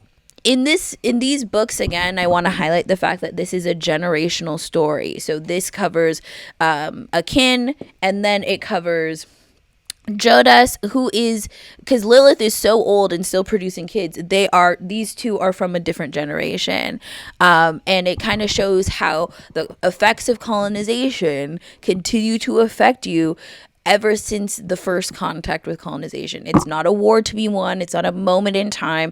It's something that will forever change your genetic material from your first interaction. So the fact that she even frames this as a generational story from Lilith's perspective to her kin's perspective, I think is subtly expressing the fact of what colonization, the scope of what colonization actually means, and how much and how intensely it changes how we live and interact with each other. Again, this book, I think more so than the other book, calls to kindred a lot, because it talks about the difficulties of living with your oppressor. In this book, Akin is basically kidnapped when he's a baby, before his metamorphosis, before he's able to bond with his siblings. He's kidnapped by human resistors. So we have moved on from the ship. In Dawn, they were able to wake up enough humans to come on to the newly constructed Earth, and now Lilith lives with her community, which is Oankali, and humans who, have Oankali families and their children all living in this, kind of community that they've built. There are still human resistors that exist on planet Earth. Their punishment, though, is that they cannot breed. So they can be in another community. The Oankali are well aware of where the fuck they are all over the planet. They can build their own autonomous community. They can do their own thing, but they cannot reproduce without Oankali. So I watched the most recent Netflix cult documentary. If you don't know, it's the False Prophet one. Absolutely nuts. But I have so many thoughts. I was watching it while I was taking breaks from editing my most recent YouTube video that's coming out tomorrow, where I'm talking about colonization allegories in sci-fi, specifically comparing black sci-fi to white sci-fi, and comparing Octavia Butler to the first 3 Transformer movies by Michael Bay and the first 3 Avatar movies by James Cameron. That will be out tomorrow. Link in the bio to subscribe to the YouTube channel to get notified for that video to drop. But I want to discuss these two things as similar, because it was actually kind of trippy to watch this and edit at the same time. So basically the cult documentary picks up where the last cult documentary about the FDLS dropped off. If you remember, a couple years ago, there was this cult documentary called Keep Sweet, Pray, and Obey about the FDLS, and it ended when Warren Jeffs, the prophet of the FDLS, was taken to prison for his sex crimes against children and his, plural marriage shit, all the shit that he went to jail for. This one picks up basically on the FDLS community since he's been in prison. And basically, what Warren Jeffs, while he was still sane, had decreed to the FDLS community was that because he can't get married anymore and he can't have more kids, that the FDLS community is forbidden for doing both of those things. Now, if you know these fundamentalist kind of groups, they're obsessed with purity, they're obsessed with like controlling women. There's a lot of that, and there's also this obsession with like marriages and having as many babies as possible. That is what they're raised to like think about. So this was a huge blow to the FDLS community and completely disrupted their way of life. For years, I think they were saying in the most recent doc, 6-7 years, no marriages, no babies, because Warren Jeffs, the prophet, was the one who was responsible with putting together who would marry who. And then this fucking freak, Samuel, came into the fold and basically realized, oh, there's an in for me here because these people are basically screaming to be able to continue their FDLS way of life. So I'm going to make a decree that Warren Jeffs is speaking to me and bestowed the prophet title onto me, and he said that we could continue to marry and have babies, basically. This specific thing, the control of reproduction and colonization, go together hand in hand. And I immediately, when I heard that in the first episode of the new cult doc, was immediately focusing in on the comparisons I could make with the Owen Collie and Octavia Butler's version of colonization. And I'll explain it here. Long story short, in Octavia's version of colonization, an alien species, there's a nuclear holocaust, alien species comes, collects the survivors, and basically the horrors begin.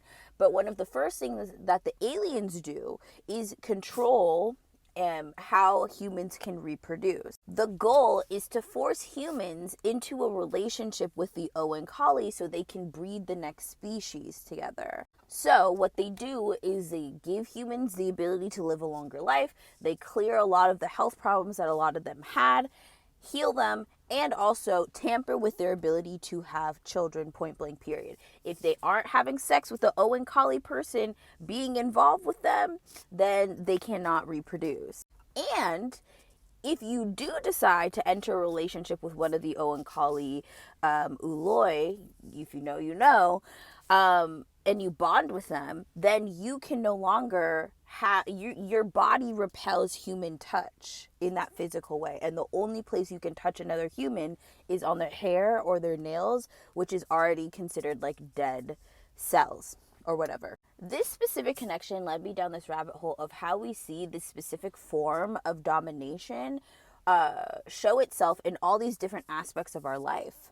Whether it is the macro in the sense that Octavia Butler was talking about it, where it's world ending, or it's in the micro in your religious practices, all of these institutions function and are discussing the same things in the same modes of power. And in these communities where these cults form, specifically Christian fundamentalists, anything super fundamentalist, because honey, I grew up Seventh-day Adventist, so don't even get me started. The intense evangelical is really the colonization conversation turned inward towards the white community. And it's really the cult, especially how it forms, because there are patterns to how they form, the hierarchies, the weird sex stuff, the horrible fucking exploitation of young girls in these communities, and why it always weirdly follows the same kind of pattern is that these cults are these gross white men trying to reenact the colonization story, colonization fantasy, if you will, to people in their locality. mind you, what's going on in the FLDS, what's going on in these systems are things that went on the plantation. They go on in the ICE detention facilities. They go on in internment camps and concentration camps and prisons and all of these controlled places where people are forced to be dominated by, the hierarchies in power. And I think there's an interesting conversation because a lot of these documentaries appeal to a certain demographic of person, typically overwhelmingly white women in this country. This true crime kind of culty kind of thing, content media is directed towards them.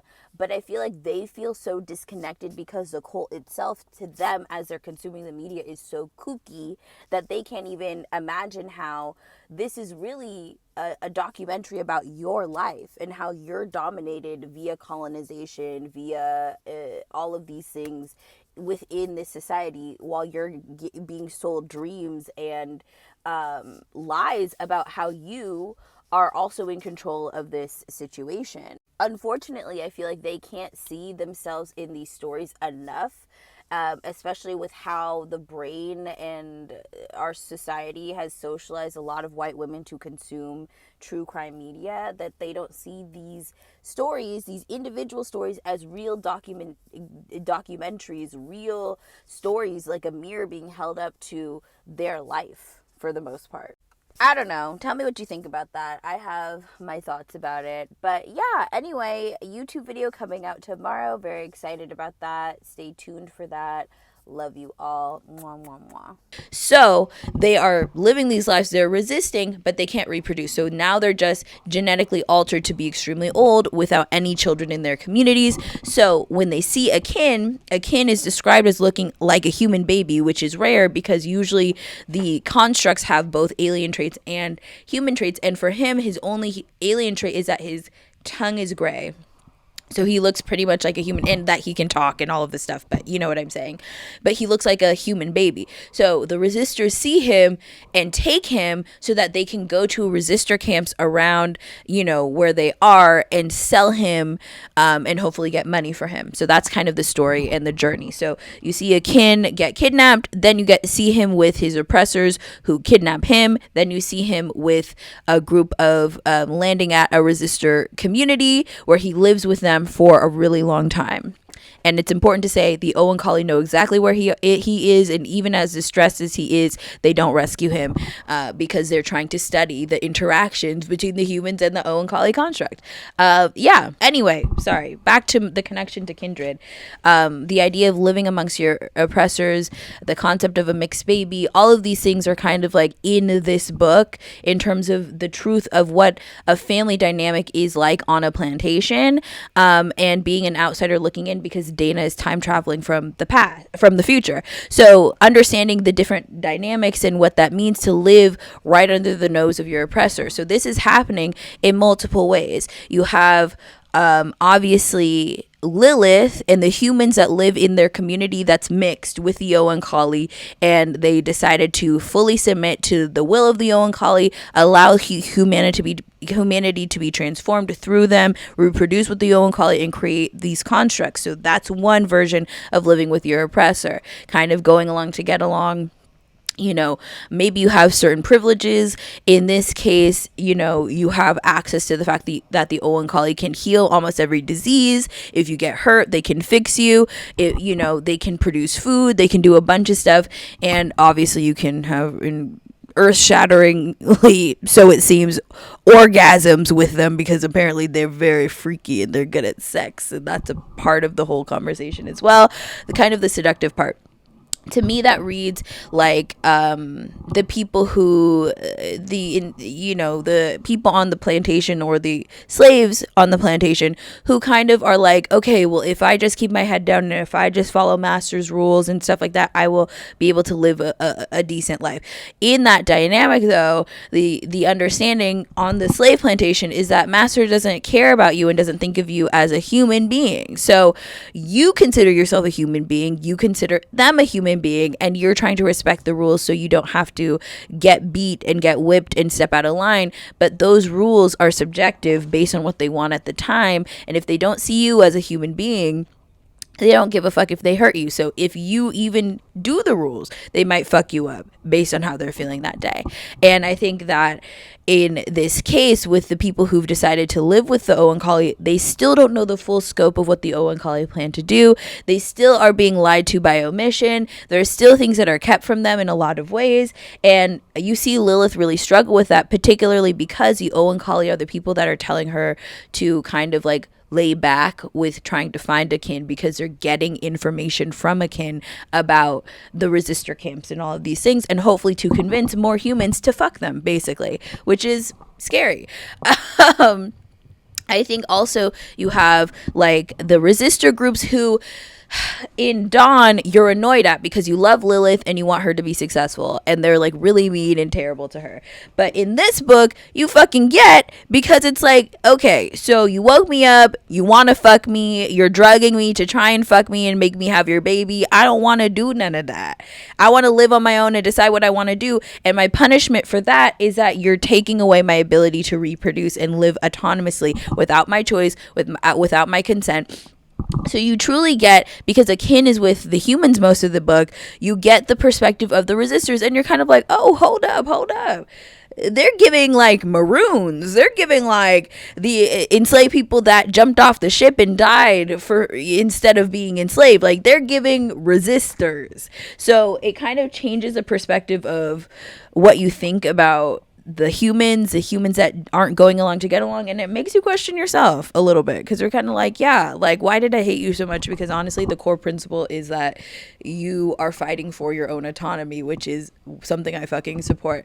So I feel like that is giving resistor. And then on a bigger scale, the Oankali are watching from the ship what the fuck's going on. So they all interact with each other through their like tentacles, and like they all know what's going on. They know where the resistors are. They're watching what's going on. They're overseeing stuff. So they're also being watched, and a part of the Oankali stratosphere just by living on Earth that they terraform to be livable for the human race. So this kind of book also, no shade, is like the tragic mulatto trope a little bit, not to be rude, but it's like talking about, like, again, biraciality, mixed species. What does it mean to be a mixed child?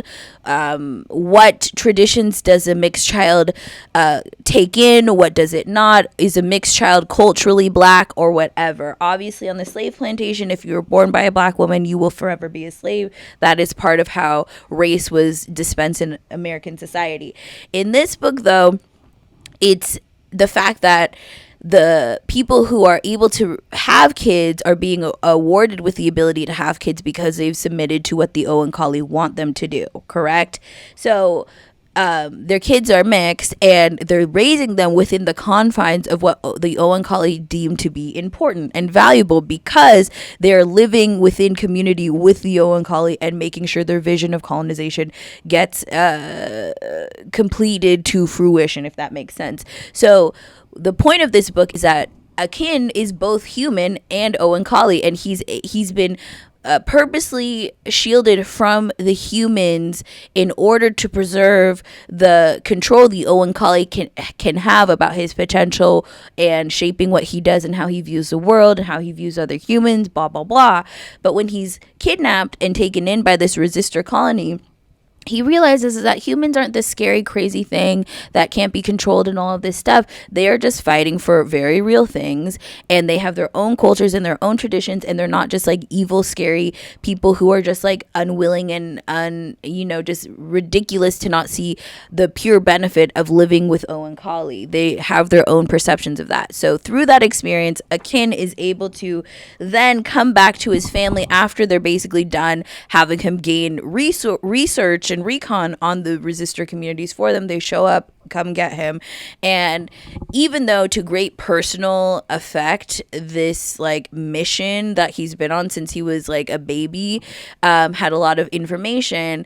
There's a lot of ways in terms of the Oankali side of himself that he is no longer able to participate in, because he missed out on key moments because they let him be there to get information for them to further manipulate the humans. So again, sacrificial of their children in order to pursue colonization. I mean, it's all a tale as old as time. But basically, the difference, though, and the power, I think, in Octavia Butler's version of things is that the story may not be finished, meaning that things can change and things could, change with more information. In this book is where Akin basically spends his time with the humans, learns their culture, and understands what they want. And what they want is the ability to be autonomous. So he is like, let's figure out a way for the humans to have some sort of autonomy, because I don't want them to be forced into a relationship that they don't want to have. If they want to be like Lilith, if they want to be like the humans who want to fuck us and have kids with us or whatever, that's their decision. But they should also have another choice that isn't constrained by the binary that the Oankali have already, created. So he is the one that then, after spending time with the humans, advocates on behalf of the humans to have their own space, to be able to be human and to create a new society.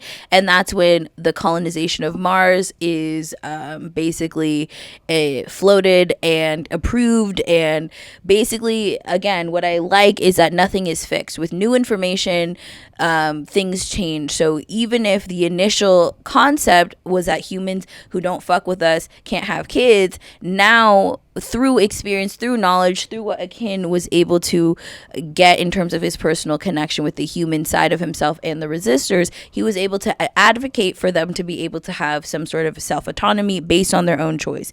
The other issue, though, is you can have this autonomy, but you got to move to Mars, baby. You can't live on Earth, even though you're from Earth. Yeah. Which kind of gives, like, America, like, especially in California, when people are like, the illegal immigrants, and it's like, this used to be Mexico. Like, shut up. When Akin was forced to see what it was like to live like that, he was able to take his findings to the Oankali, and they changed their minds and allowed the Mars colony to exist, where the human resistors who did not want to breed with the Oankali could live their own lives in Mars, and they would be allowed to have children. This, of course, also shows the complexities. Is it really an equal trade when I have to beg you to change something about me and then you ethnically cleanse me off of Earth? Is this a trade, or is this still colonization? This becomes a central conflict. Should humanity be saved through the forced evolution and saved is in quotes, or allowed to remain unchanged and potentially destroy itself? Akin ultimately advocates for a compromise, giving resistor humans the opportunity to colonize another planet where they can reproduce independently free from the Oankali intervention. The novel expands the concept of colonization beyond Earth and introduces the idea of parallel futures, one path of transformation and integration and another of separation and autonomy. Power is no longer just biological control, but the ability to decide who gets a future at all. Unlike Dawn, which focuses on survival, adulthood rights focuses on choice and whether true consent can exist when one side controls the conditions of survival. I think it's also important to point out that in this book, they're much more open about the true, what's going to happen after the Oankali, like, interact with Earth. So basically what they explain is going to happen is, the point is, they get the humans from the nuclear holocaust, they wake them up, they also terraform Earth to make it livable, they move down to Earth with the humans, they pair up, they make their families, they reproduce, they make the mixed species creations in their little communities. And it's hard to explain this, but basically think of their little communities as a ship, basically, and they plant the seed of the ship, and the ship grows and expands and feeds off of Earth, the energy of Earth, and eventually when the ship which is a living thing, grows to its greatest maturity, it sucks all of the life out of Earth and leaves. So basically what they're saying is, wherever Oankali land, the planet that they land on and the species on that planet are forever changed. The planet becomes uninhabitable because the ship that leaves the planet with all of the mixed breed species that they, force the evolution with, sucks up all the nutrients of the Earth in order to fuel the ship to find the next planet to do the same thing. Okay, so they're a lot more open about the totality of what Oankali colonization looks like. So every time the Oankali went to a planet, took some people to do the dinzo from the ship that found the planet, have them come on the planet, have a bunch of sex, get a bunch of babies out of the situation. The ship grows to full maturity and they leave the planet never to be seen again, and they leave that ship that they were once on. So it's like full and complete total extraction, not just a resource. The energy of the planet is a resource, and that becomes fuel for the ship to go find another planet. So now the human Oankali mix, which are now the new Oankali, go to another planet, and maybe there's just fish, and they get freaky with the fish, and you see what I'm saying. Unsettling.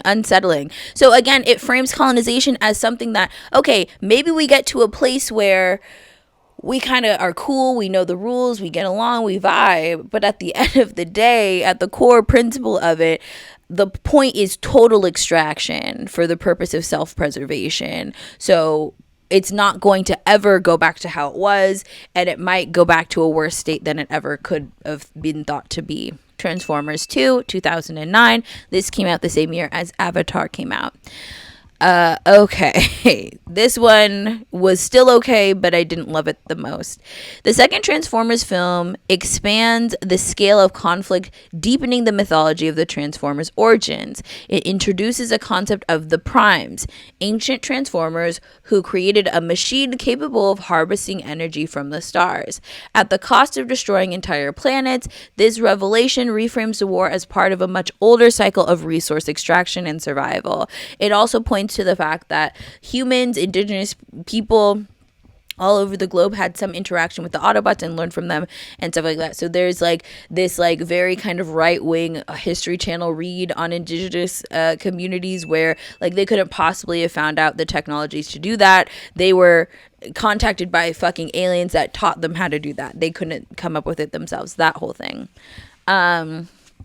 This story actually pairs well comparatively with adulthood rights when you learn the truth of what Earth is supposed to become at the end of the full Oankali colonization style. The full extraction of energy from the sun in order to fuel their planet is similar to what they intend to do with Earth in adulthood rights, sucking up its energy as fuel to fuel the creation of their ships and leaving it as a husk of itself. But this is colonization. It changes things at the most biological level, and it changes things on a massive scale and everything in between. Instead of just trying to get the Allspark and the humans hiding it from, the Decepticons, because the first movie of Transformers is them the Decepticons finding Megatron and the Allspark so they can complete what he originally intended to do on Earth with the Allspark. Now they have Megatron. Now they have, that all was beaten and stuff like that. So now they're trying to find this new resource, which coordinates are inside the Allspark, which was destroyed, but actually a sliver of it remained in one of Sam's pieces of clothing that he was wearing during the first movie. And the coordinates of where this matrix of leadership or whatever the fuck is found is imprinted into Sam's mind. He goes to college, he goes crazy, and then he starts seeing these symbols, and then they find basically this matrix of leadership that's hidden by the Primes that basically is able to harvest the energy of all the suns. Pretty much. In both these movies, colonization is something that happens outside of the micro. It's a resource extraction and the war, but not the small biological changes like generational trauma that get passed down genetically over generations. It isn't a moment, it's a fundamental changing of a lifestyle. That's the difference, I think, between Octavia Butler and Avatar and, of course, Transformers. The film continues to emphasize scale destruction and militarized response. Global locations, ancient histories, and massive battles reinforce a worldview where power is tied to control over energy and weapons. Humans remain aligned with the Autobots, working through military structures to resist annihilation. While the film introduces the idea that Transformers themselves have a history of exploiting other worlds, it does not deeply critique this behavior. Instead, it uses it to raise the stakes of the conflict. Colonization is still framed as an external threat, but now with hints that domination and resource extraction are universal behaviors, not just human ones. Despite this, the solution remains the same: defeat the enemy, protect Earth, and maintain control through violence. Here we go. Avatar 2, Way of Water. This came out in 2022, as y'all are aware of. Okay. The Way of Water continues the story of Pandora, shifting focus from forest environments to oceanic regions and introducing new Na'vi clans. Jake Sully, now fully integrated into the Na'vi life, has built a family and taken on a leadership role within his community. They have fully accepted him because he's fully renounced his humanity. Again, that concept that I don't like in these Avatar movies of we can completely absolve you of what you brought to our front door in terms of destroying our entire way of life because you chose our side. The difference with this movie, though, is they're no longer just trying to get the unobtainatron or whatever the fuck the resources in this movie. They're also trying to create a place where humans can now live and fully colonize Pandora. So now it went from taking their resources and ethnically cleansing them to actually, bitch, we're gonna move in with you. How's that sound? Yeah. Now it turns settler colonial. So there's a reason why there's a continued claim to this situation. There's a reason why this and that. Now, what you find out is the evil Marine that Jake Sully killed in the first movie actually didn't die because he uploaded his consciousness to be used in an avatar. So now he's an avatar. Basically, fully, his full consciousness is embedded into an avatar because his physical form died and was killed by Jake Sully, but his consciousness was uploaded into this avatar permanently. The film expands the world building of Pandora, emphasizing interconnected ecosystems, marine life, and the cultural diversity amongst the Na'vi. At the same time, it intensifies the violence of colonization, particularly through whaling sequences that highlight exploitation of both land and life.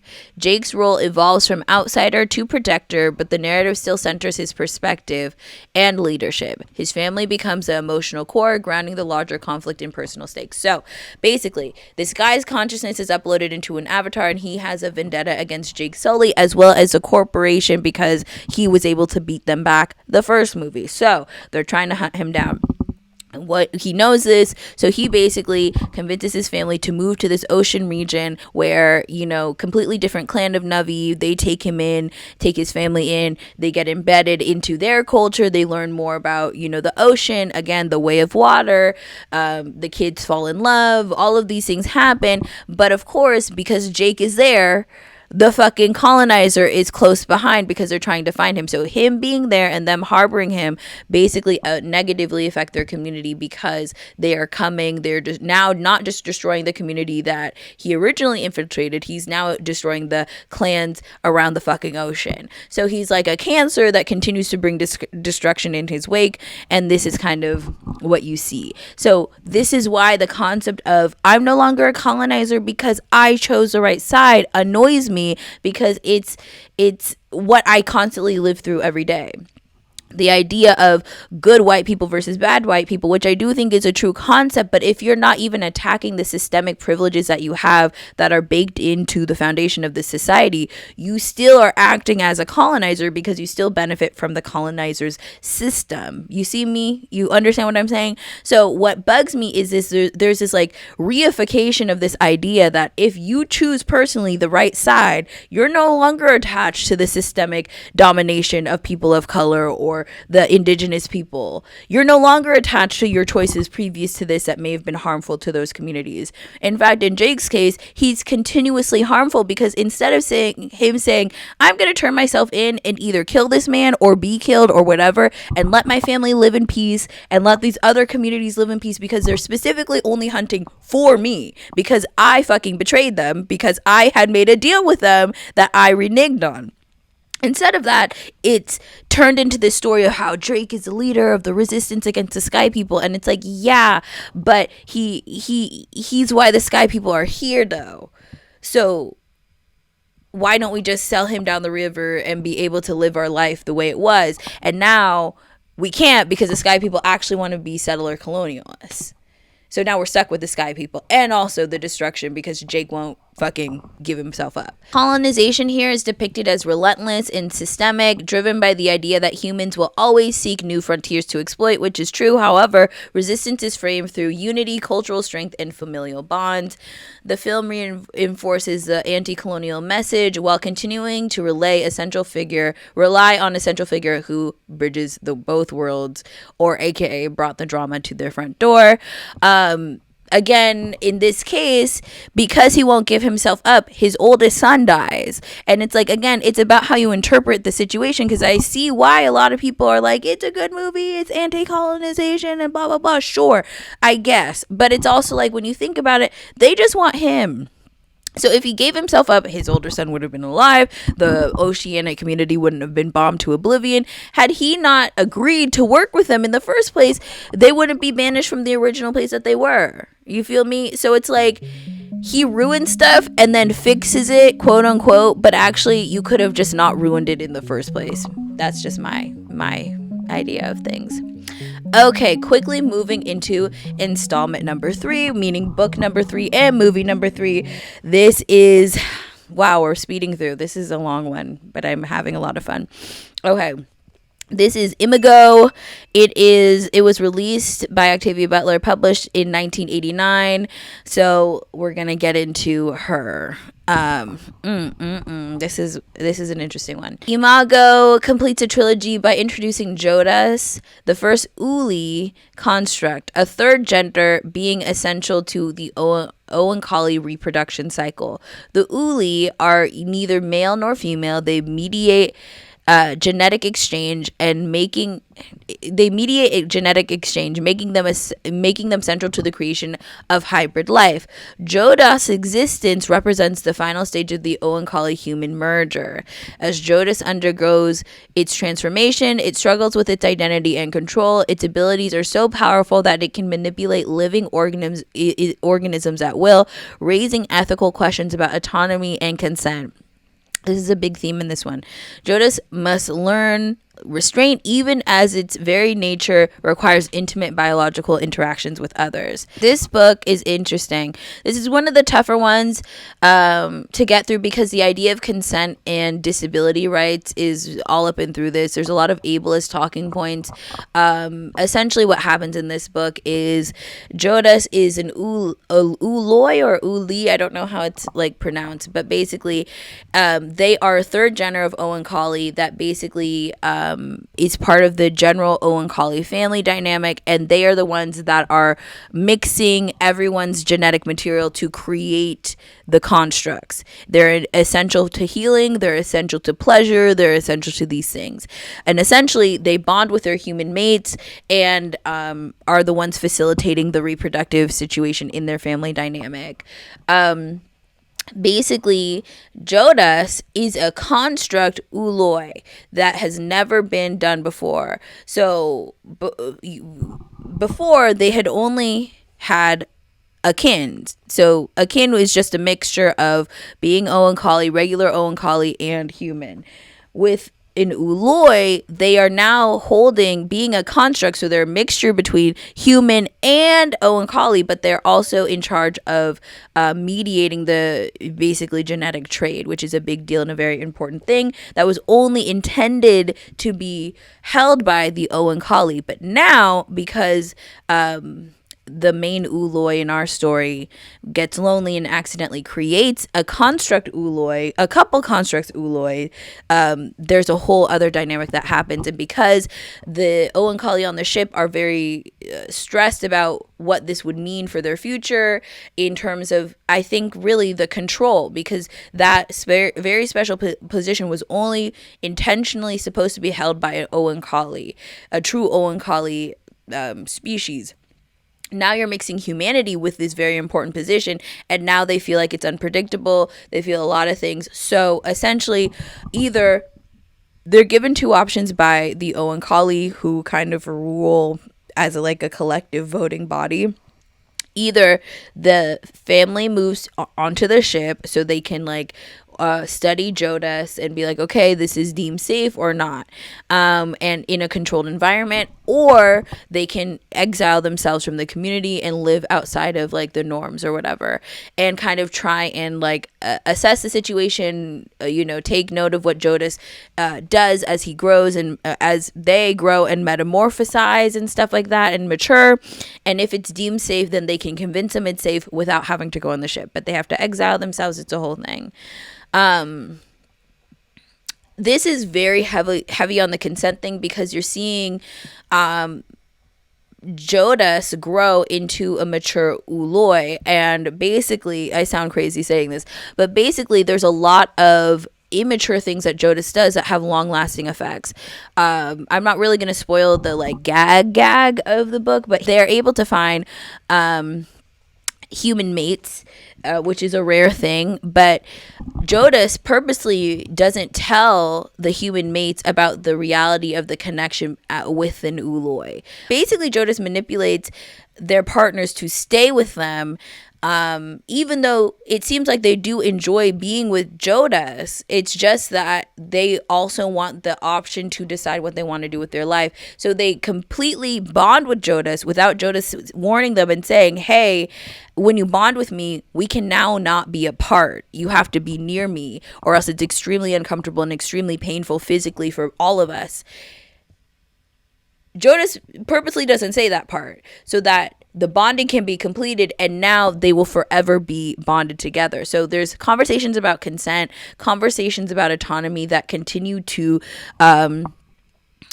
be a part of this storyline, which I think is very interesting, how it continues to show up in different generations in different ways. The novel also follows human resistors who are struggling to survive independently. When Jodas encounters them, it becomes both a threat and a necessity. Its abilities can heal and stabilize them, but accepting that help also means submitting to being transformed, and thus your resistance against the Oankali colonization being over. This again, in this book, we get the detailed version of what's going to happen to Earth once the overall dream of the Oankali is complete and they leave Earth on their ships. Imago pushes the trilogy's core themes to their limits. What does it mean to be human when humanity itself is no longer fixed? The boundaries between self and other, consent and coercion, survival and control become increasingly blurred. Colonization here is no longer just imposed, it becomes internalized. Transformation is inevitable, but how it happens and who controls it remains contested, which I think is, because I don't want to spoil the gag of the century in this one. So yeah. The book ultimately suggests that the future is not about preserving identity, but about negotiating change, because change is what? Inevitable. Or if you read Parable, God is what? Change. And that this negotiation is inherently unequal, which I think is a great way to kind of wrap up this trilogy in this series in terms of understanding colonization, because at the end of the day, there's certain things that you cannot control. There are certain interactions that you can't control. Do you think that if the indigenous peoples all over the world knew what it meant to sign away their land or the rights to their land to white people, they would have taken it back, or they wouldn't have not done it? Of course, but change is inevitable, and they did it. So now we are living in the version of the world where they did it, and how are we able to continue to negotiate and advocate for change, for autonomy in this environment where colonization exists and happens and all of that kind of stuff? Which I think is the perfect way to end, because it's like there is no real end. It's just kind of understanding that change happens. Yes, change is inevitable. What that change is, who controls the what's around that change, and how that change affects other people is fully within our control. And I think that that is a lot of, the story with this book. Similar to Adulthood Rights, again, something that I do enjoy about these books is that the idea of the first plan and the first concept of being like very harsh, like either you fucking with us or you can't have kids, is always prone to change given new information. So that's why it's kind of hard, because the Oankali are unsettling. They do act selfishly. They do act in evil ways. They are and have been proven multiple times to be unreliable narrators in so many ways. But they do listen to different opinions. If there's more information that they don't have, they'll listen to it and consider it in their choices. So it's a complex understanding of what colonization is. It is a complex understanding of what an oppressor can look like and can be. You can get pleasure from that oppressor. You can be in love with that oppressor. You can, be friends with that oppressor. But at the same time, there's still inequities when it comes to negotiating your agency over yourself. And that's really the fight, and that's really the conversation. So how do you negotiate those things in a dynamic where you're naturally on the back foot? Which I think is great. A great way to end that series. Okay, now we're on Transformers 3, Dark of the Moon, 2011. This one's the worst one, and this is where Megan Fox is no longer in it because of her very public beef with Michael Bay.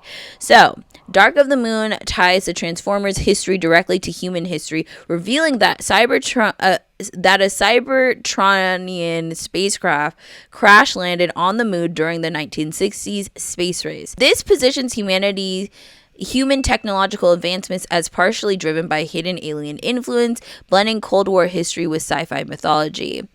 The central plot revolves around Centennial Prime, a former Autobot leader who betrays humanity and allies with the Decepticons to restore Cybertron. His plan involves transporting Cybertron to Earth, effectively displacing humanity and turning the planet into a new home for his species, while also using the human workforce as slaves. So we see the transformation within the Transformers movies about the different ways colonization is represented. At first, we see the Allspark, humanity is hiding Megatron and the Allspark from the Decepticons for them to not be able to, take their plan to and bring life back to Cybertron.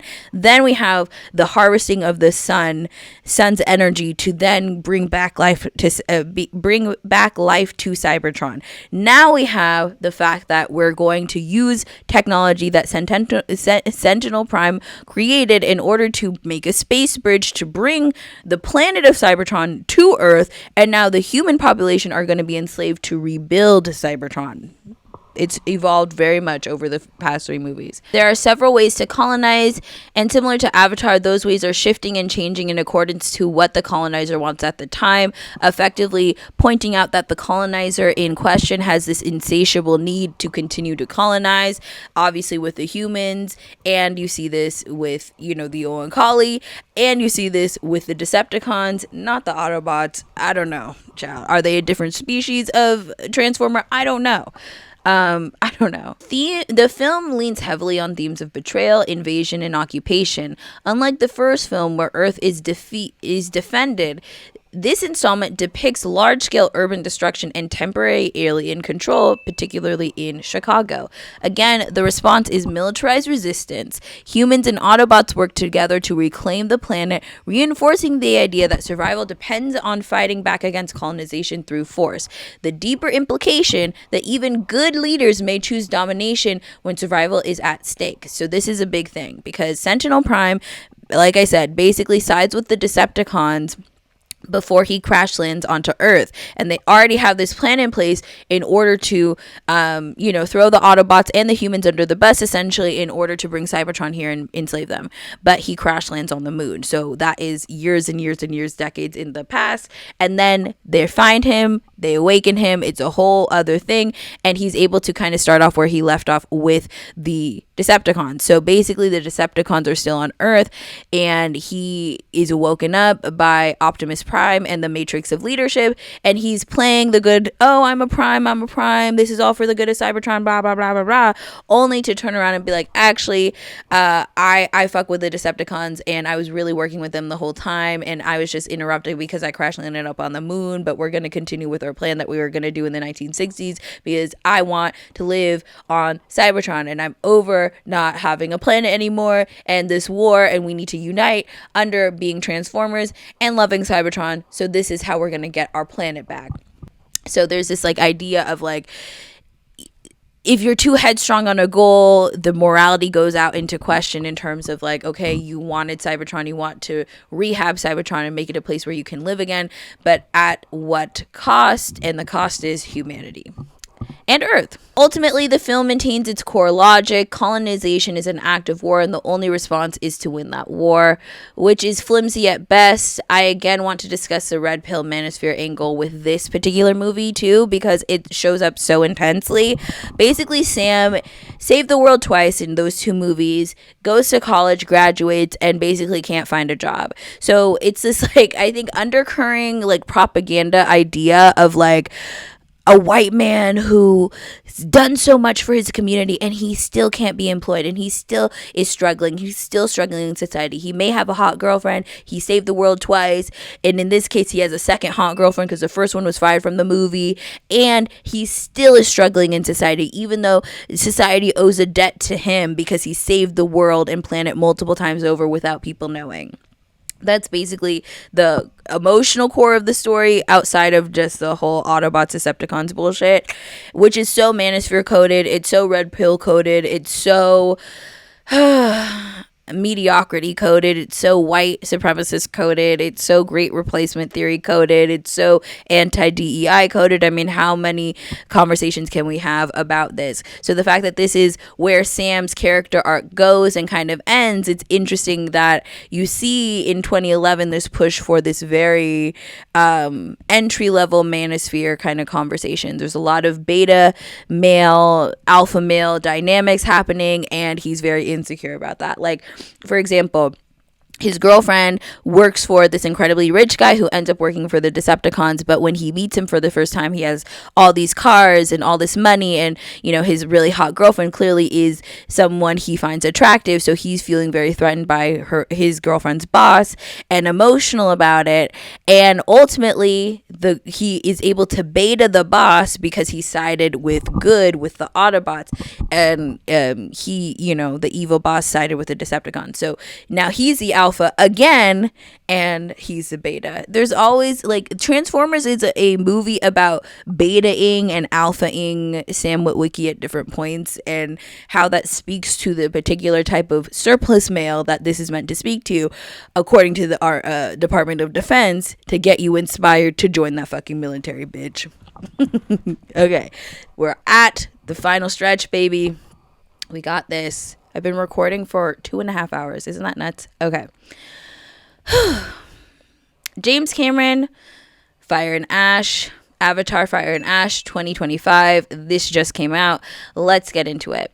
Fire and Ash continues the story of Pandora following the events of The Way of Water, centering the Sully family as they navigate grief, displacement, and escalating human presence on the planet. Jake Sully has fully stepped into his role as a Na'vi leader, while Neytiri's grief over their son's death fuels a deepening in anger towards humans, intensifying the emotional and ideological stakes of the conflict as well as their personal relationship.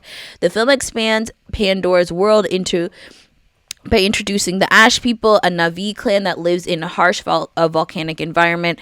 Unlike previously depicted Na'vi groups, the Ash people have a strained or broken relationship with Awa, the spiritual force that connects all the life on Pandora. Shaped by loss and survival, in an unforgiving landscape, they represent the shift away from harmony towards a more pragmatic and at times aggressive approach to existence. I think this might be a good time for me to kind of, like, briefly replay the Buffalo Soldiers Beyonce discourse that happened last year, because this is similar to that.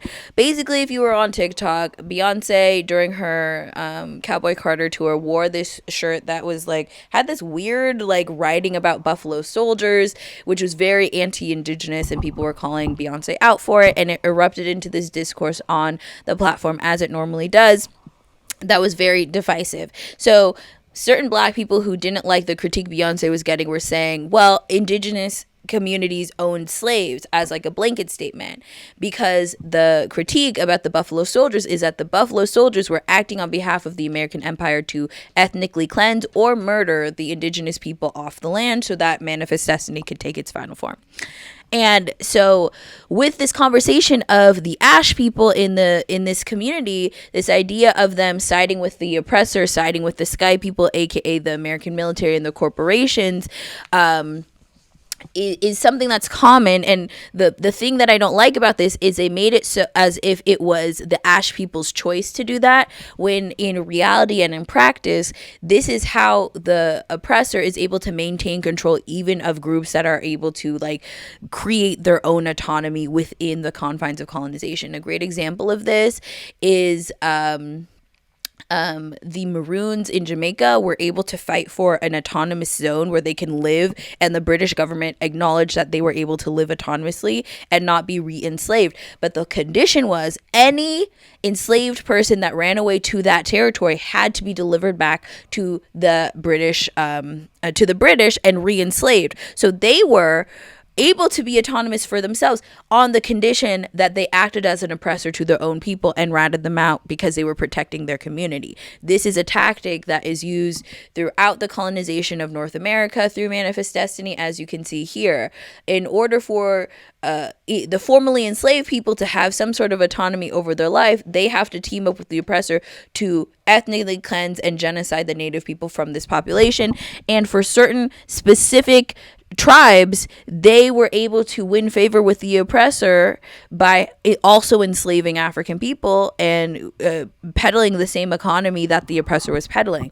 What I don't like about this framing in this movie is that they frame it as if the Ash people were hurt that AWA turned their back on them, so that fueled them to go against their own people, when in actuality, in practice, it's the colonizer that pits two oppressed groups against each other to create rifts and to create fractions, but to also maintain how everything goes. So at the end of the day, the black people are still getting enslaved by certain tribes of Native Americans, and the black people are able to help us clear the land and genocide the Native Americans and other parts of the Americas for the sake of Manifest Destiny. So by proxy, all of our needs are being met through the wanting of freedom from these particular oppressed groups of people, which is fucking disgusting. So I don't like how it's framed here, because I think that it's putting the onus on the Ash people when it's like, okay, but y'all are making this deal, and that's not how it happens in practice. This introduces a new layer of central conflict. Rather than a clear divide between humans and Na'vi, Fire and Ash explores internal division amongst the Na'vi themselves.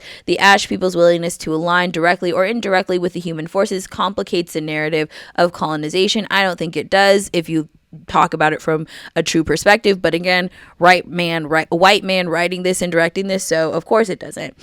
Colonization, suggesting that prolonged pressure and survival conditions can fracture collective resistance. This shows also the issues that are deep within the relationship between Jake and his wife. They are beefed out because obviously she blames the humans for what happened to her life and why she can't go back home and why her son is dead and all of these things, which is rightfully so. But because she's with a human who basically renounced his humanity in order to be with her, they have a complicated relationship because she loves him, but without him and her relationship, a lot of this bullshit wouldn't have happened. Her son wouldn't have died, and a lot of the destruction that they carry from clan to clan to clan wouldn't continue to happen, because in the same way, because Jake wouldn't be, fucking shit up and causing them to follow them wherever they go. At the same time, human efforts on Pandora evolve beyond extraction into long-term occupation and control. The stakes are no longer just about resources, but about permanence and dominance. In this installment, colonization is no longer just invasive or settlement. It becomes destabilizing, creating fractures within the colonized and forcing difficult choices about identity, loyalty, and survival. Tell me what you think about my rendition of all of that media. That is 9 pieces of media, baby. I just broke down for you. Tell me what you think about that, what you think about my readings of it. If you're gonna watch or read any of the books that I mentioned in here, I love this. Let's go to part 5, installment 4, just kind of talking about the general stories and concluding this mammoth of a video. So first and foremost, as you know, this is a biased video. I think this is the best interpretation of colonization. I think it's obvious in a lot of the motives, whether it be the soft power motives of the U.S. Department of Defense in Transformers, or just the, I think, copium motives that fill the James Cameron Avatar universe, where there's this need to say not all white people, but reducing colonization to like an individualized choice rather than an actual systemic issue, that even if they're white people that choose the right side, that doesn't undo the system that continues to reify a certain white supremacist way of being, in this case a certain corporate colonial way of being.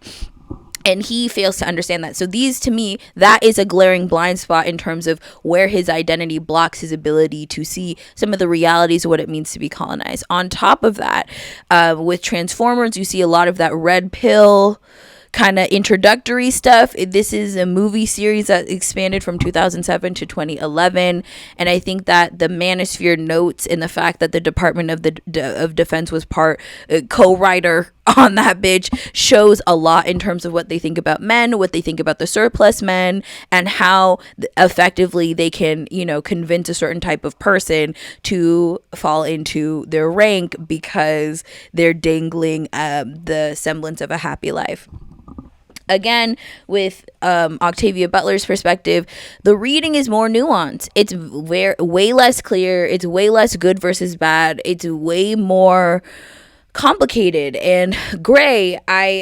There's so much pleasure and betrayal and so many things attached to this story arc that it's hard to compare to something that's just so shallow, I guess. Like I said, what I appreciated about the trajectory of the story in this trilogy is that it's generational, and it reinforces the idea that once colonization is interacted with, it cannot be undone or separated from the future of those or whatever interacted with it.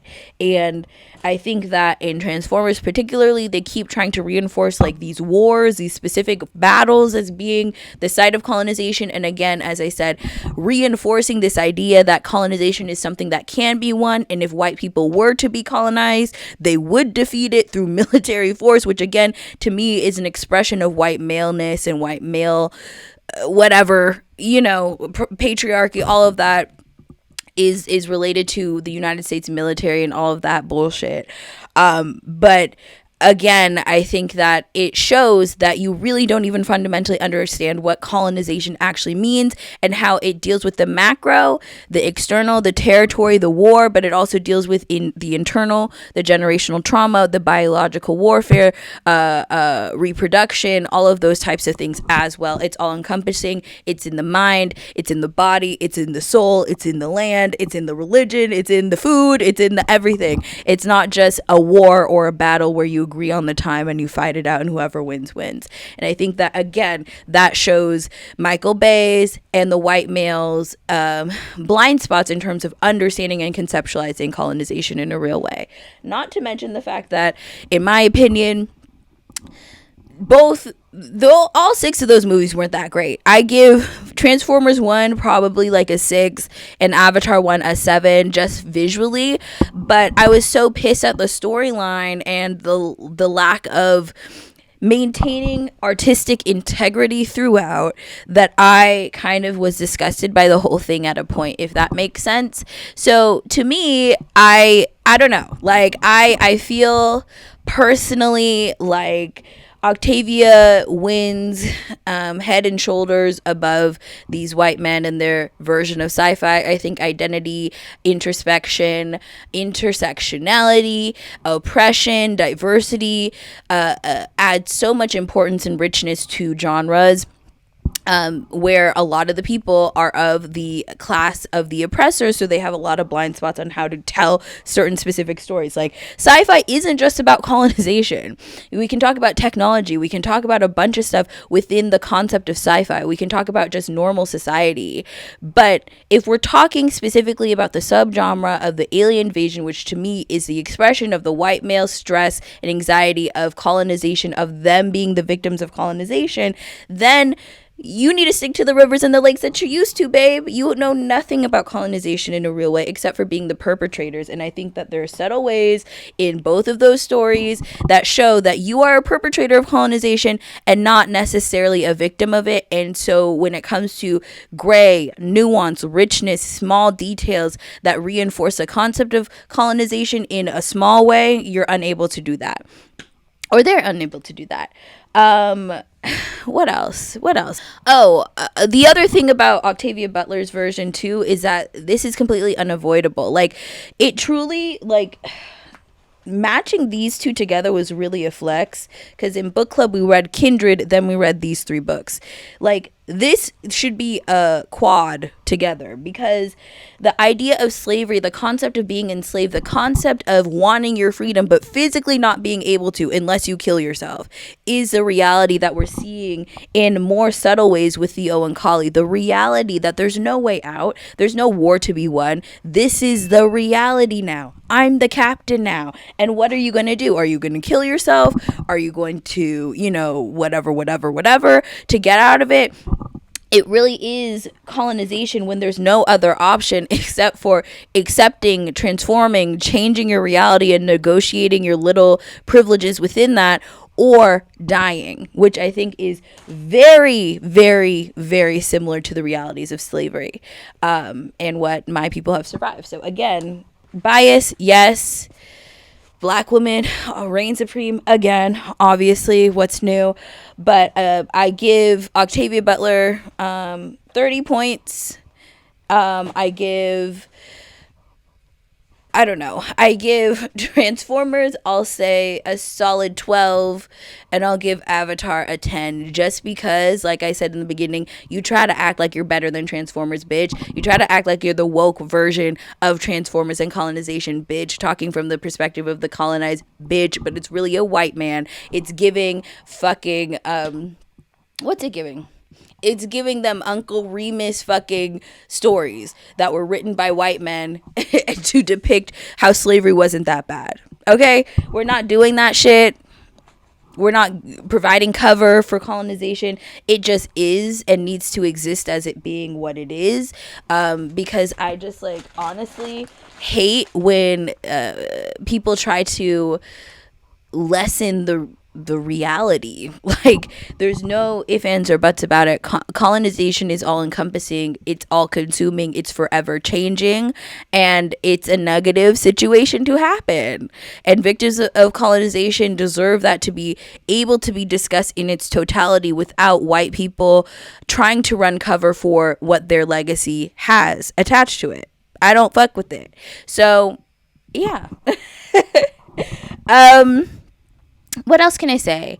I really enjoy it. This was like a thrill to make. I know I had to re-record this, but I'm so happy that I was pushing myself to do it. I didn't go to hot yoga today just for this particular reason, because I felt fired up enough to tackle this video.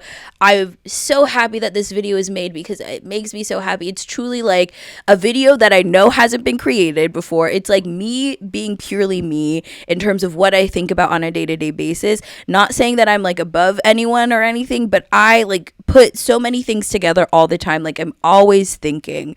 I always say this, but like, I have been given the privilege to just think in my life, and I use that privilege and exercise it all the time to freely think about things and think about things over and over again. And this YouTube channel, this video is just a perfect expression of that. So thank y'all for supporting the last few video essays. I hope you keep supporting. I hope you're curious about this. I'm so excited for this to drop, and I want to know your perspectives. Next, let me see. May is going to be a video essay about why Coachella sucks now. So get into that as a LA girl. I have so many thoughts. I might interview some of my friends who've gone. We're going to talk about festival culture, influencer culture, capitalism as it relates to eroding the quality of the Coachella experience. And yeah, that's May. I love y'all. Down, subscribe, like, notification, comment, the whole thing. Love you. Peace out. Black Lives Matter, free Palestine until it's backwards, bitch.